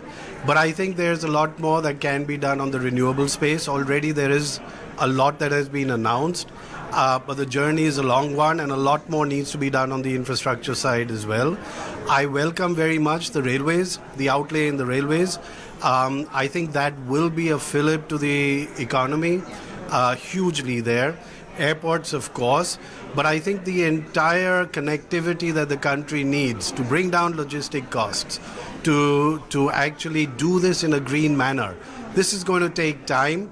The first steps are in place, but there's a long way ahead of us. Okay, so baby steps have been taken, but there is a long way ahead. But it's overall a thumbs up, Anand, from these experts here at CII. Back to you in the We'll swing back to you with more when you have more people and more voices. Riddhima, we have got some more voices with us. Aishwarya Mahadev of the Congress Party should be joining us. And Sunil Alag, a business and brand analyst, is with us. Sunil ji, namaste. Can you hear me? Yeah, I can hear you very clearly, but can you hear me? Yes, I can. Single thumbs up, double thumbs up, or somewhere in between. What do you think about this budget? Look, I mean, a budget for this year, I think I would give it, it's an excellent budget. Because ultimately people have been talking about various things which are there. I mean, and if you talk about inflation, the three risks in the budget are inflation, macroeconomic volatility, and geopolitical conflict. Those are the three risks that she's been able to manage in terms of how do we go about it. But the importance is that she's not, if you look at it from the point of view of the middle income group was left out for about 2 years, that's there. But there is no change. It's not a budget it's not a populist budget as many people are pointing it out to be, because the Prime Minister has said the nation comes first, India first. Look, whether foreign policy or whether the poor farmer or whether anyone, he's been taking care of everyone, which is 700 to 800 million people. The only 300 million, which is the upper middle income group, which has been ignored, is now he's taken care of them. So look, a budget by itself is not a vision statement. His vision has been on for about 4 years. It's only on for, the budget is about 75% for 12 months. That's it.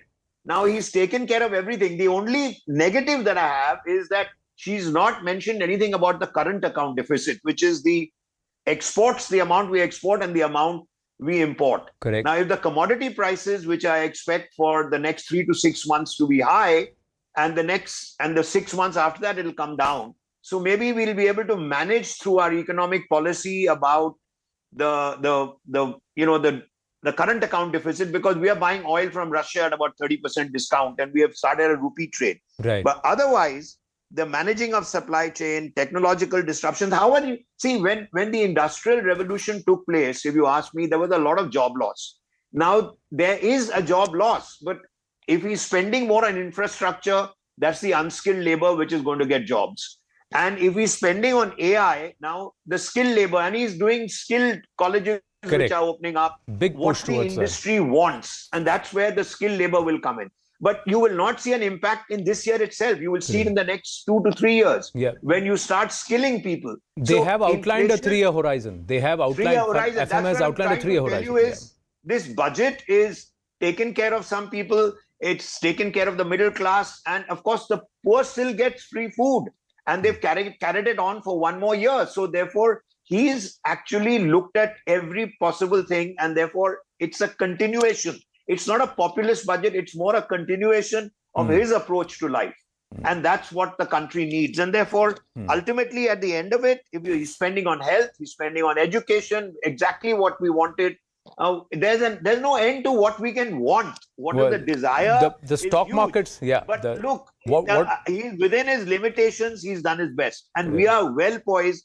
Yesterday, I was saying that we have this amazing capacity in sports to snatch victory from the jaws of defeat. So therefore, this budget should not do anything dramatic other than look after the middle income group. And not just today that, we are well positioned. You've got a good start. You've got a good start. So then you need to continue to steadily keep the run rate up. So you don't need to do anything silly. And if you look at it from 2014, 2015 onwards, over the last 8 years, it's been a steady flow of measures that have been put in place to bring us to where we are today. So Nalin Mehta and Gaurav Chaudhary having a quick consult on the side there. So let me ask you, what are you people discussing? No, so I was just trying to look at the fine print, and they've just started uploading the budget documents. There's a 30,000 crore capex support that the government is going to make for oil marketing companies. So that is something that's a big plus for the oil companies. The good thing here is that there is no bad news for the markets, which is why markets are rising. And also the fiscal deficit, containing of the fiscal deficit is something that the markets, there's always anxiety around the fiscal deficit, and the fiscal deficit coming down to around 5.9% is something that the markets have really lapped it up, and that is why it's rising at this point. At this point, there are no devil in the detail that the markets or any one of us have spotted. Out of this 10 lakh crore, 2.4 lakh crore, she said capital outlays for railways. That's right. So the highest ever. It's the highest ever. So look at the push. Gurcharan Das ji wanted to come in. So Nalin Mehta and then Gurcharan ji, I'll come to you. The agriculture, there is a push. Gati Shakti in terms of roads, railways, airports, there is a push. So the focus on building infrastructure, making it robust and connecting all of Bharat to the ports, and connecting the ports to the railways and the railway stations to the airports. All of this is in place. And it's just walking on that talk. 4th of Feb, he's going to inaugurate the first section of the Delhi-Jaipur Expressway. Yeah. That is the Sona Dosa part of it. Yeah. So there is work that is also happening. So I think if we talk about continuity or a vision here, if that's what we are looking for, then, and if there is a skeleton on which the whole thing has been held, then it is the capex spending. Then it is the skeleton of this. The core of this is the idea that that the government must do the much larger infrastructure capex spending, and the government has continued that. Right. It's not like some new announcements about things which are not expected. However, it has continued that path and increased it. The increase on capex spending is 33%. This is now several times 3x higher than what it was 29-20. Overall, it's 4.5% of the GDP. That, I think, is something that is expected to that's exactly what industry was looking for, because that is going to spur many more jobs. You look at something like PM Awas, 56% increase. It just doesn't mean housing for the poor. It means jobs for the masons, for the bricklayers, for tractors. There's a lot of the rural economy. A lot of that will change as a result of it. A lot of which may not even be captured in economic data. Cement industry, steel industry, everybody gets a leg up if you're going to push and you're building houses. So if you're building houses, you need all of this. So at various levels, also the mechanical engineers. Civil my mind, this is a budget of balance. It's a well thought out budget. It takes care of various key constituencies, given the fact it's a political year, but it's not gone into the temptation of going overboard, is not done anything. I don't think it's populist at all. I think it's balanced and continuing a direction and really showing in sharp relief a certain direction. And if you're able to stay on that path, everybody benefits. So let me not give somebody a lollipop, but tell them that, listen, you wait, we're cooking the meal and you'll get a full spread, but you got to work through it. You got to help in the kitchen. Gurcharanji. Well, I think I've said a lot of positive things and others have repeated that. And so that's all very good. But if you ask me, what did I miss? I was about to come to that. And that was hardly any, we have to be mindful of our priorities. Surely tax buoyancy is good, but a great resource for the central government, financial resource, is the disinvestment and privatization program. It's been a failure. I mean, we were lucky that Air India got sold last year, but really there's a huge potential, and that those people who are in charge of that, the whole area of disinvestment and privatization, they have let us down as a nation.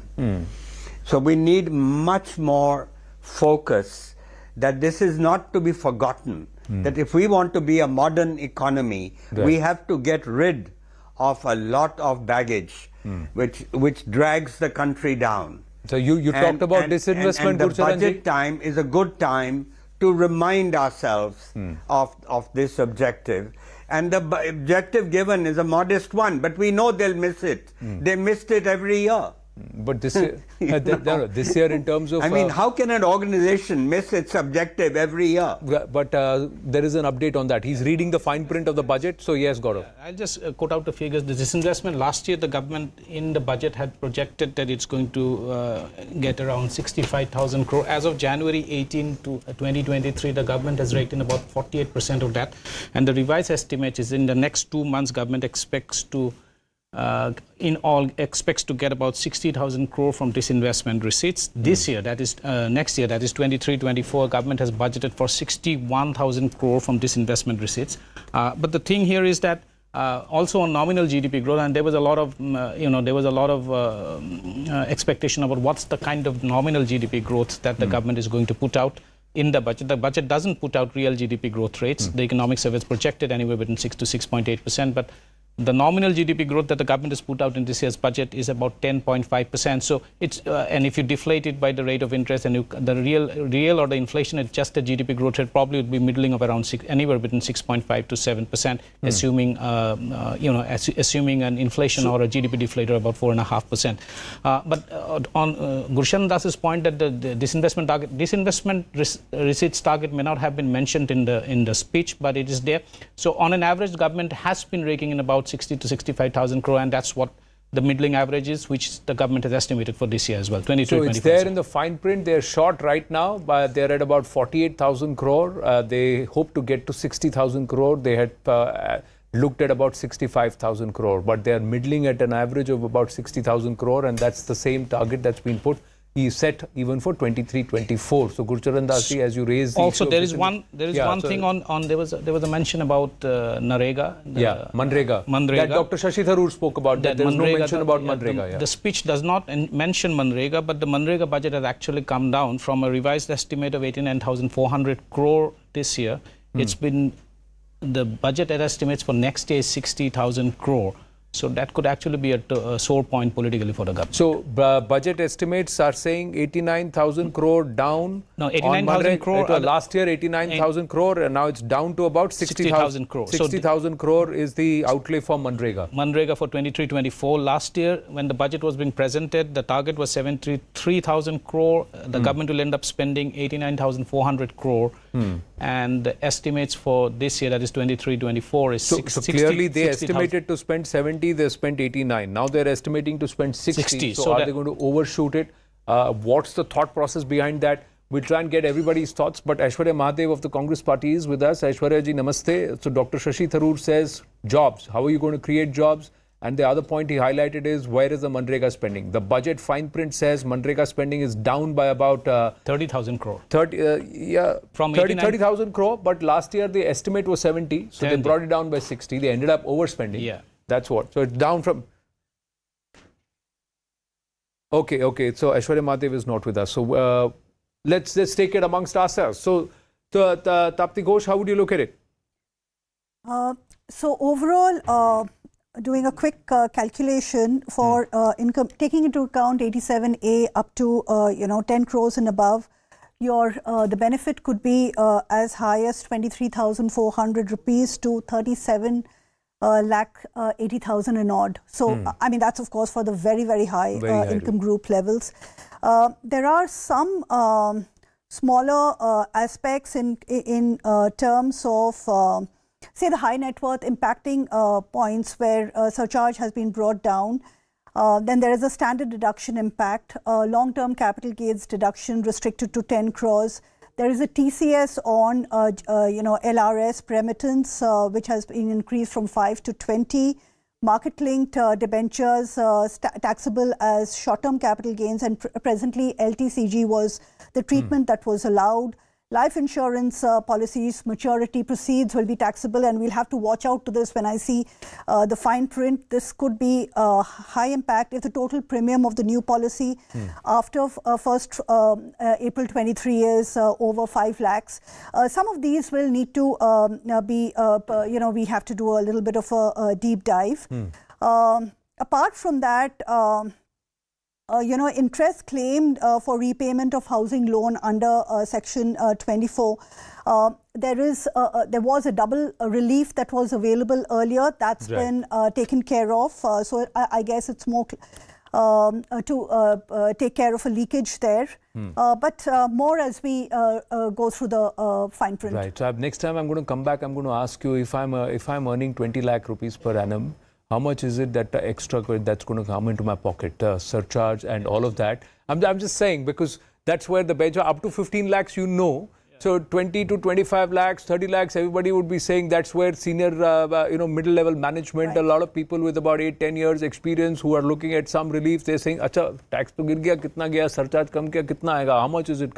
Like you said, 2,800 rupees. She said about 20,000 rupees for those who are earning about 9 lakhs, from 1,80,000 to about 1,50,000, it's down. She spoke about it. So I'm just saying, we've got the slabs 15 lakh upwards. So there, that 15 lakh upwards is an ocean. So anybody who earns 16 lakh rupees to anybody who earns 60 lakh rupees, what's the so we'll try and look at those numbers. Let's go back to I think we've got Aishwarya Mahadev of the Congress Party with us. So Aishwarya ji, namaste. So Congress Party, two reactions that have come in. Earlier Ashpreet was here, and then we also had Dr. Shashi Tharoor, and who said that where are the jobs in this budget, where jobs are not being created. And the other aspect, he turned around and said, you've not talked about Manrega. So the fine print talks about Manrega. The government is actually budgeted to reduce spends on Manrega. So they spent about 89,000 crore this year, and they want to bring it down to 60,000 crore. Good afternoon. I think first and foremost, what they've made, their observations are completely correct. But looking at the budget as a whole, one of the bigger concerns in this is that income inequality, there has been absolutely nothing that has been done to try and reduce it. You know, the past couple of years, you've basically given tax rebates to more than 1 lakh crore to the tune of 1 lakh crore, expecting some sort of Reaganomics of trickle down to ensure that income inequality changes. But we've now hit more than 25 to 30 crore people that have now hit below the poverty line. And you look at any of the schemes, you look at social welfare schemes that they've spoken about, you look at the outlays for them, none of them are anywhere close to sufficient. And in her speech, she talks about the idea, I forget which scheme in particular, about more Manrega opportunities through this. But if you look at the funding that has been cut, it is very disappointing. You look at the PM Kaushal Vikas 4.0, even though the first three versions not worked, because the fact is you're skilling people, you're bringing people into the economy, but you cannot give them meaningful employment. And the problem is you can turn around, CMI will tell you we're at 8+, you know, as of December 2022, 8+% of unemployment. And the bigger problem also is disguised unemployment in a lot of sectors. And there has been absolutely no response to that. I agree the capital expenditure outlay has been increased to something that is phenomenal, but to ensure that it's put into action in a way that can meaningfully create more jobs in the economy is something that there's been no push on. You understand there's a push for green, you understand, you know, there's a lot, Anand, very simply, you assume an offset. See, you're intelligent enough to tell me an offset, you may be creating employment, you may be generating far more productivity. But at the face of it, this budget offers nothing for the youth in terms of more employment opportunities from what was previously there. And the other thing I noticed is in terms of education, understood your national digital library is a great idea. And she conceded there was a gap in learning outcomes. But you have to tell me how a digital divide which existed 2 years ago is not going to exist now, because we saw the way rural children suffered during COVID. And there is no meaningful way of bridging this digital divide, but you want to give them access. So there is an incentivization to the states to create physical libraries. There is a push towards digital libraries. But Aishwarya Mahadev raises the concern that do we really have the tech infrastructure, public infrastructure in place to be able to enable that? I'll take that to the panelists, and Aishwarya ji also please come in. But let's quickly listen to some of the reactions that have come in. Hindustan के road infrastructure में जो हमने निर्धार व्यक्त किया है कि world standard के रोड बनेंगे, वो उद्दिष्ट हम निश्चित रूप से पूरा कर सकेंगे।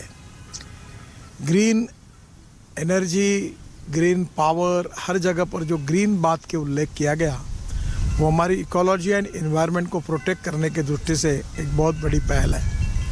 मैं मानता हूँ कि इस बजट की विशेषता ये है कि हमारे आम आदमी के जीवन में जो एयर पोल्यूशन, वाटर पोल्यूशन की जो समस्याएं गंभीर है, वो ग्रीन अप्रोच के कारण निश्चित रूप में हमारे क्वालिटी लाइफ में काफ़ी बड़ा सुधार होगा। मिडिल क्लास के बारे में सोचा नहीं जाता था, इस बार पहली बार मिडिल क्लास को भी काफ़ी राहत दी गई है। गांव, गरीब, मजदूर और किसान का कल्याण करने वाला और प्रधानमंत्री मोदी जी के नेतृत्व में आत्मनिर्भर भारत का सपना पूरा करने वाला और हिंदुस्तान को वर्ल्ड की इकोनॉमी में एक सुपर इकोनॉमिक पावर बनाने के लिए ले जाने वाला ऐसा ये बजट है।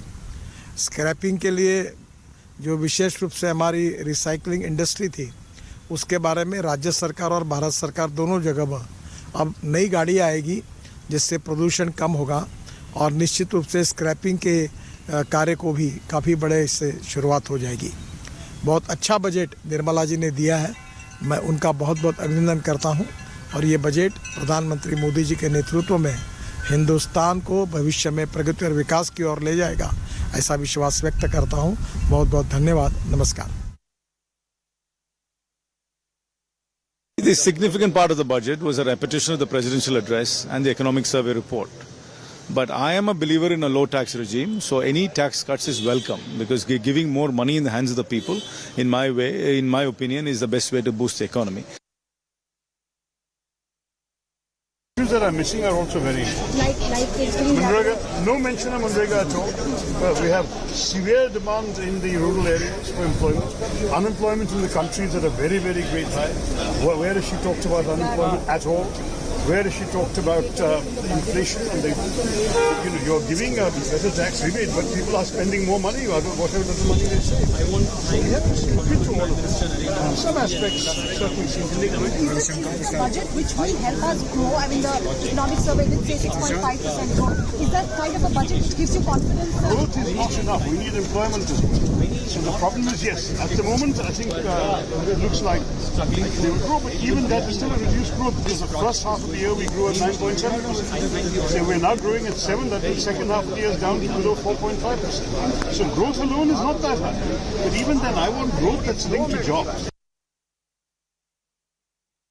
The problem is whether the budget is addressing the current economical issues, including price rise, unemployment, these all the issues. People are in a distress mood. They did not have, there is no income for the people. Then how can you how can they benefit by hiring these taxes? You have to have an examine on about the past promises in the budget. How long it has been fulfilled? For example, farmers' issue. They promised a lot many programs, but nothing is fulfilled. Therefore, this government's track record on fulfilling area is very low. Therefore, they may announce something in the budget, they may announce something in the president's address only for like a manifesto.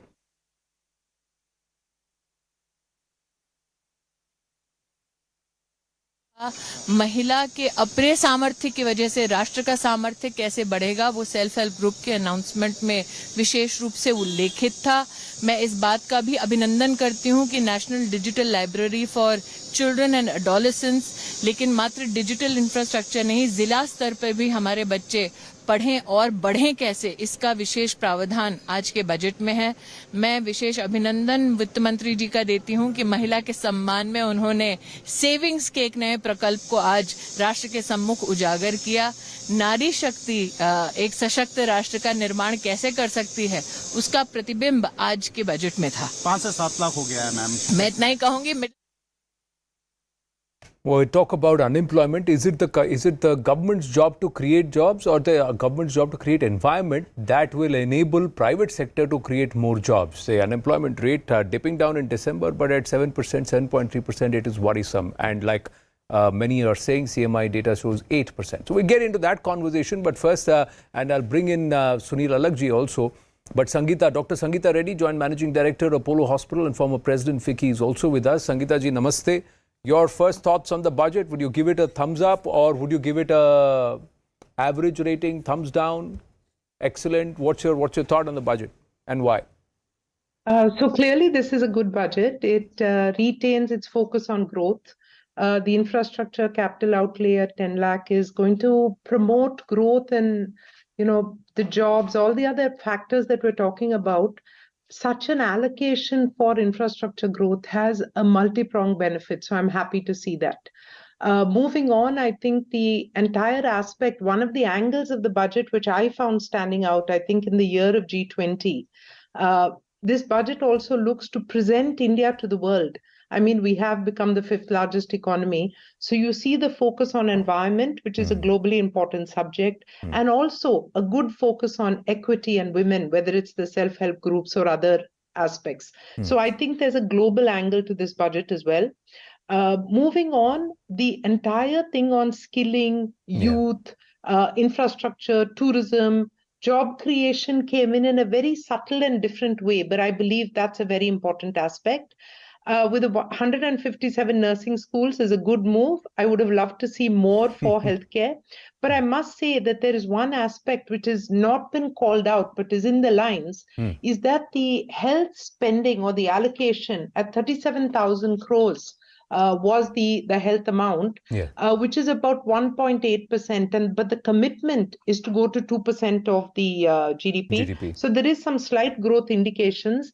And the hidden line was 15% of what was spent last year. So therefore, if it's used well, there is scope for health to grow as well. So overall, good budget. Looking for action and calling out on the PPPs. So we will be active and more money in the hands of the consumer definitely means that when they use it wisely, it will come to a health allocation. I'm also quite happy about the cigarette cess. Yes. because that is one of the single leading causes of cancer. We must continue to message on that, and this was a strong message. Cigarettes have become dearer, but so have apparel.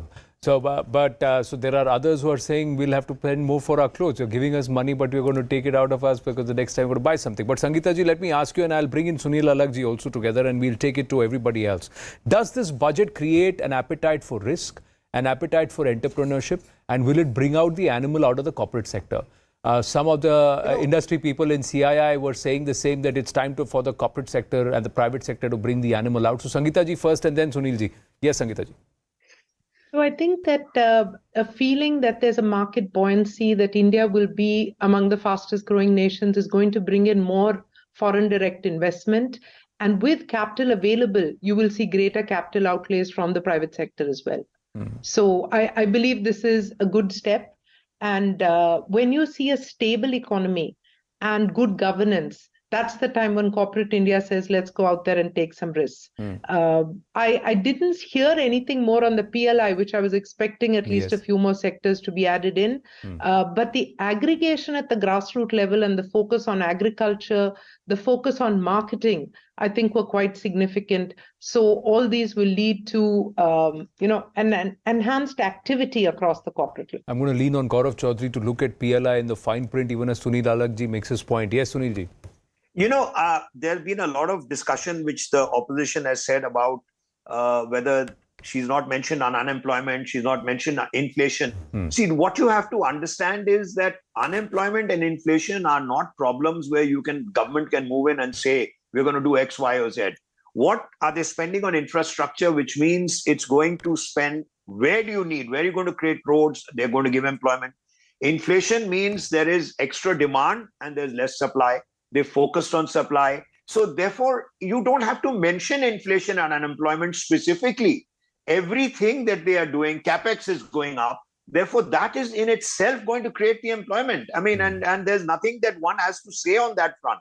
But all I'm saying is that, look, when the opposition actually says that will they be able to execute or not, it means it's a good budget, because they have nothing else to say except execution. Will they? It's a great plan. It's a great whatever. But look, the government today has always executed up to a certain point in any case. This budget is on for 18 months at least, because the next one in February is going to be is not going to be a real budget. So therefore, a near budget will be presented in maybe June or July after the elections. So therefore, this budget is going to last for 18 months. And people have to realize that it's not a vision document. It's exactly what the Prime Minister has been saying for the last 5 years. It's just an add-on. So we expect foreign investments to now come in, because what I was saying earlier was that, look, we must not do anything which disturbs what our position is. Because we have the opportunity only for this year and next year. Maybe by the time China wakes up, by the time everybody else wakes up to what they are doing, we have to attract foreign investment in. And when foreign investment comes in, when Apple is coming in factories, we are saying export with us, that will take care of the current account deficit. But look, all economists are going to be pointing out, they haven't said this, they haven't said that. But look, as far as I'm concerned, it's tackled almost everything. And look, as far as I'm only current account deficit, but commodity prices are going to be up, and therefore our imports are going to be up for the first 6 months. And we will try and take that question with the FM when she addresses the press conference and also speaks with CNN News 18 later in the day. Quickly, everybody is calculating mera tax kitna bachega, mujhe kitna, and what will I have to do from old to new tax regime, what's the benefit, and which tax slabs we are. We'll take all those queries at 2 p.m. It's flashing at the bottom of your screens. Pick up the phone and call us in, and we'll have the experts with us to give you the answers. Meanwhile, Gurcharan Das ji is also there. Quick word with Sangeeta Reddy, and then I'll bring in Gaurav Chaudhary and Dr. Nalin Mehta also. Sangeeta Reddy ji, do you believe the tax slabs, the cut in direct taxes, and also the custom duty initiatives, will that all help? Is this a thrust towards manufacturing? So the cut in tax slabs will definitely put more money in the hand of the consumer. I was calculating many of our nurses, our senior nurses, are going to have almost 50 to 60,000 rupees extra per year. So this is definitely going to drive consumerism, and therefore there's a reason to enhance manufacturing. All of us know that many of our Indian factories are only at 60, 70% utilization. So I believe this is a positive move. There's one important thing that I really wanted to mention, and that is the entire drive on digital. This continued focus is making India future ready. Right. So a combination of digital and youth is definitely strong signals to the world that we have arrived and we will continue to grow and be a shining light on the world stage. So I would be very happy with some of these things. But is the tech infrastructure robust enough? Because you are involved through Apollo hospitals in telemedicine. You are using the digital public infrastructure which is present. Is it robust enough? Because the opposition's concern was, where is the infrastructure for you to implement all your grand designs? No, I think we in India should be extremely happy about the digital connectivity. I mean, we have hospitals in Guwahati, we have telemedicine stations in the mountains, we're in Himachal among the remote cities. There is very good digital connectivity, and I must say it's at a significantly discounted price to global prices. So I have no qualms on digital infrastructure. I'm looking forward to a very robust 5G coming in, and who knows, before we talk in 18 months, we'll see 6G as well. Yeah. But there is scope for more hospitals, more clinics. And I believe that the current allocation of 15% more than was spent last year going into the health allocation gives us room and scope for more health infrastructure. So while it wasn't specifically called out, I'm very confident that the health infrastructure in this country will continue to grow. Well, it has to, because we need a robust health infrastructure, and that's something that the Prime Minister has underlined, and we have realized when we went through the pandemic just about 2 years ago. Sangeeta ji, thank you very much. One of the important aspects, as I bring in studio panelists and also Gurcharan Das ji, is the aspect of diamonds. I saw it flashing at the bottom of our screens. They said diamonds are going to be expensive. But the aspect of lab-grown diamonds, people have to realize they are not only eco-friendly, sustainable, but they are very, very cheap. They make diamonds within the grasp of those who thought that it's beyond me. And that too, the same quality, absolutely. And I was in Surat recently, and I saw one of the factories and one of the places, where lab-grown diamonds are they're working on it, and they're grown. It's just phenomenal, and it just opens up the industry. It opens up. And is this perhaps a poll promise that is now being reflecting in the budget? No, absolutely. I think what the finance minister has done is to recognize lab-grown diamonds as a tech-driven emerging sector in that sense. I think you were right. Surat is not just the diamond industry. Surat is fundamentally also been very important for the BJP's growth. Historically, it's one of the old bastions of the BJP. It's also one of the areas where the BJP had problems. But although Surat always voted for the BJP, including the last one. But I think this is an important thing. It's also part of the larger green focus in the budget. So in that sense, this is a good move. She's announced research around this, the reduction of custom duty to be used for this. I think is a good move. Well, a 2-carat VVS1, D or E, what was the cost in the traditional diamond, and what's the cost of a lab-grown diamond? Just look it up, ladies and gentlemen, and then you'd see it's now, right now, within your grasp. It's being made in India. We're going to take a short break on that note. Stay with us.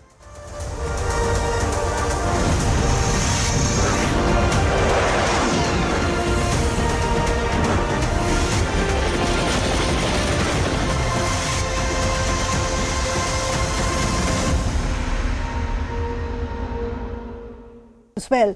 So it could be for MSME categories. There are ancillary industries as well. All of that can be given a boost, and then it's a multiplier kind of an effect. All right. Abik Barua, Chief Economist and Executive Vice President of HDFC Bank, is also joining us. The big numbers, of course, and I am presuming that this will be what you will be watching out for, the fiscal deficit, not just whether it's met the target of 6.4 or whether it's breached it this year, and of course the glide path towards making it 4.5 by FY 25-26. Do you expect the finance minister to stick to that after having put in all the hard yards during the pandemic years to now, loosen the purse strings? Would that be a negative for you? Absolutely, and I think being a banker, I look very closely at things like interest rates and government borrowing costs. And we at this stage we can't afford to let that kind of poop the party, because if the fiscal consolidation is seen to be inadequate, then what will happen is that effectively your interest rates are going to move up, because there would be a feeling that the government is borrowing too much and potentially crowding out any private sector investments that might be sort of slowly gaining ground. So I think it is important to consolidate. We've had the sort of the reason of the pandemic to loosen our purse strings, although did much less than the other countries. And in retrospect, it seemed like a very good strategy, because we don't have the problems that, say, some of the developed countries have, of high inflation and so forth, because of their large fiscal stimulus. Yeah. And I think there has been a conscious effort by this government to change the narrative away from the budget as a source of largesse to more sensible, prudent, targeted spending. I want to get in one more word from you about, same time last year when the budget was presented, if somebody told you that inflation management is going to be the single biggest thing, the story of year 2022, we would have all laughed, because, nobody was worried about inflation management same time last year. But then the Russia-Ukraine war happened and everything changed, and we've had, 3-4 rate hikes by the RBI. The Fed has been going on a rate hike spree. Do you think the worst of the inflation story is behind us, or is there still some more cooling off that needs to happen? I think some more cooling off needs to happen, although I believe that the worst is behind us. I think the big risk on the horizon is China. And if China sort of starts roaring again after it sort of gets past the disruption.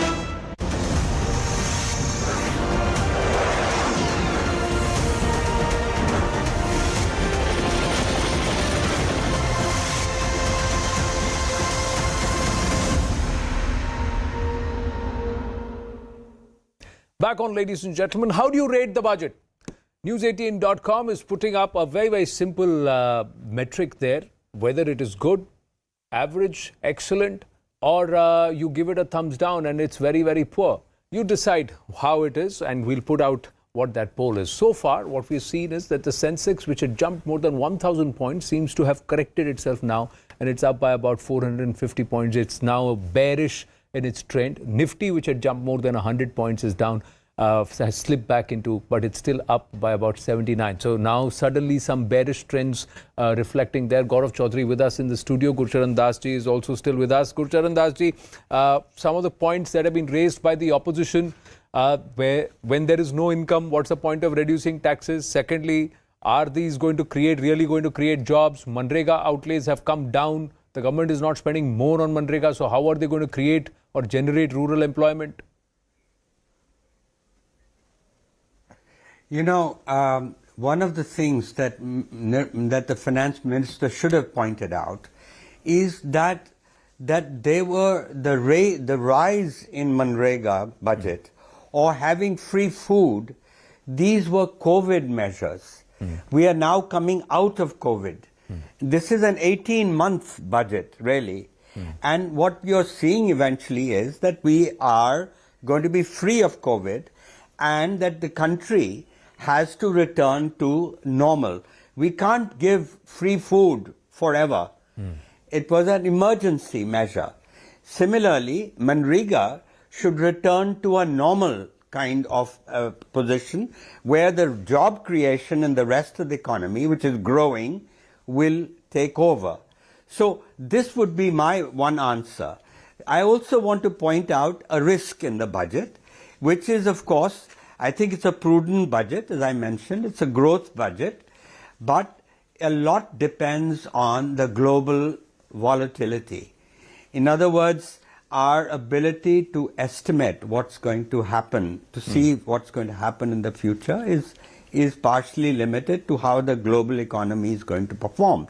And that's why a very good point made in this economic survey was that we should hope for a moderate growth of the world economy, not a high growth. Right. Because if China suddenly picks up, then the commodity prices again rise, And that doesn't help us. Correct.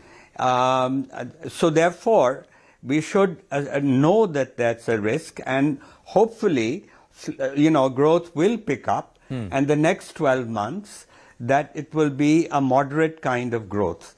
The other point I wanted to make is the PLI scheme.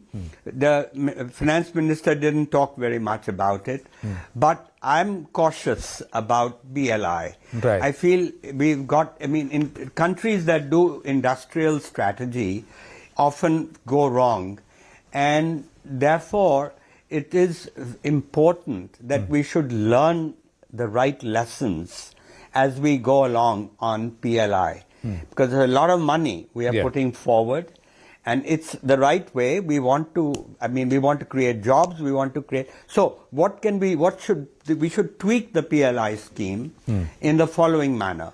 One, we should incentivize exports. Correct. Because that is the sure way to becoming a manufacturing nation. And the model there is the scheme for electronics. Correct. And that's a labor-intensive activity. It is also, they have an export incentive in it. And I think that's a very good idea to put. Now, we are talking about giving a in the labor-intensive sector, having a PLI scheme. There again, what we want is the large companies to come in. Why Bangladesh and Indonesia and Vietnam have an edge over India is because India's exports are with the small-scale sector. Right. And large companies are the ones that truly get market share. And whether it was our small-scale reservations or whatever, but the reality is in India, large companies and foreign large companies are not going in for this labor-intensive activity. Right. So there should be a way to really get the large companies to become exporters out of India if we want to win market share in the world market in the labor-intensive area. Right. So that requires thought. I just want to leave this, for the policy makers. And the one thing that was mentioned, which I'm familiar with, which is that, I was one of the co-chairs in the Aspirational Districts program. Correct. And there are some real benefits in that program, I must say, from what I noticed. And now they're going to do it at a block level, which is wonderful. And so I would say that learning the lessons again, having the transparency dashboards in the hands of the district collector, in the hands of the officers who implement this, is a real benefit. So this is a sort of hidden benefit. It helps to change attitudes of government officials. Well, there were former bureaucrats and government officials principals have been an obstacle. Gurcharan Das ji, there have been just like you spoke about aspirational districts. There is a huge push towards block level economics. So when you look at one district, one product, you look at India as 500 different blocks, and you try and make each block self-sufficient, and you create enough jobs and enough opportunities across sectors in each block so that people don't have to migrate or leave that block and go elsewhere. So that also somewhere stems the urban migration syndrome. And with the pandemic, there is reverse migration. You want to keep whoever has gone back home, you want to keep them there because you want to give them enough sustenance. Quickly, ladies and gentlemen, as we are building up to the Collins show, and we are having Dr. Nalin Mehta walk into the studio after a very short break. He's got to now made his tax calculations. Nalin, walk in. It's okay. You may be walking in the frame, but it's okay. It's just, there you go. He's just walked across the frame. I want him in the studio. Let me quickly tell you, how does the government spend its money? Let's try and understand this. We're looking at the tax slabs, but let's try and understand how does the government spend its money. So if the government has 100 rupees, how much and where is it spending? So the interest payments are 20 rupees, or 20% of the government's money that it has goes towards interest payments. The state share of taxes and duties is about 18 rupees or 18%. Central sector schemes is 17 rupees out of the 100 rupees. Finance commission and other transfers is 9 rupees. Centrally sponsored schemes is 9 rupees out of that 100 rupees. Defense is 8 rupees. Subsidies are 7 rupees. Pensions are 4 rupees. And other expenditure is 8 rupees. This is how the construct largely, from a layman's perspective, अगर मेरे पास 100 रुपया है and I have to do the budget, this is where I'll have to allocate and this is where my allocations are. Our interest payments, when we service our debt, that's perhaps the highest chunk if you look at it. And second to that is the state share of the taxes. So those make the biggest chunk, about nearly 38 to 40% goes only in that. Nalin Mehta and Gaurav Chaudhary with us. Gaurav Chaudhary, in the fine print, if you were to look, yes, I'll just what is standing out? You've been reading diligently inside that phone of yours. So So I'll just tell you, I'll give you some figures on what the assumptions the government has made for this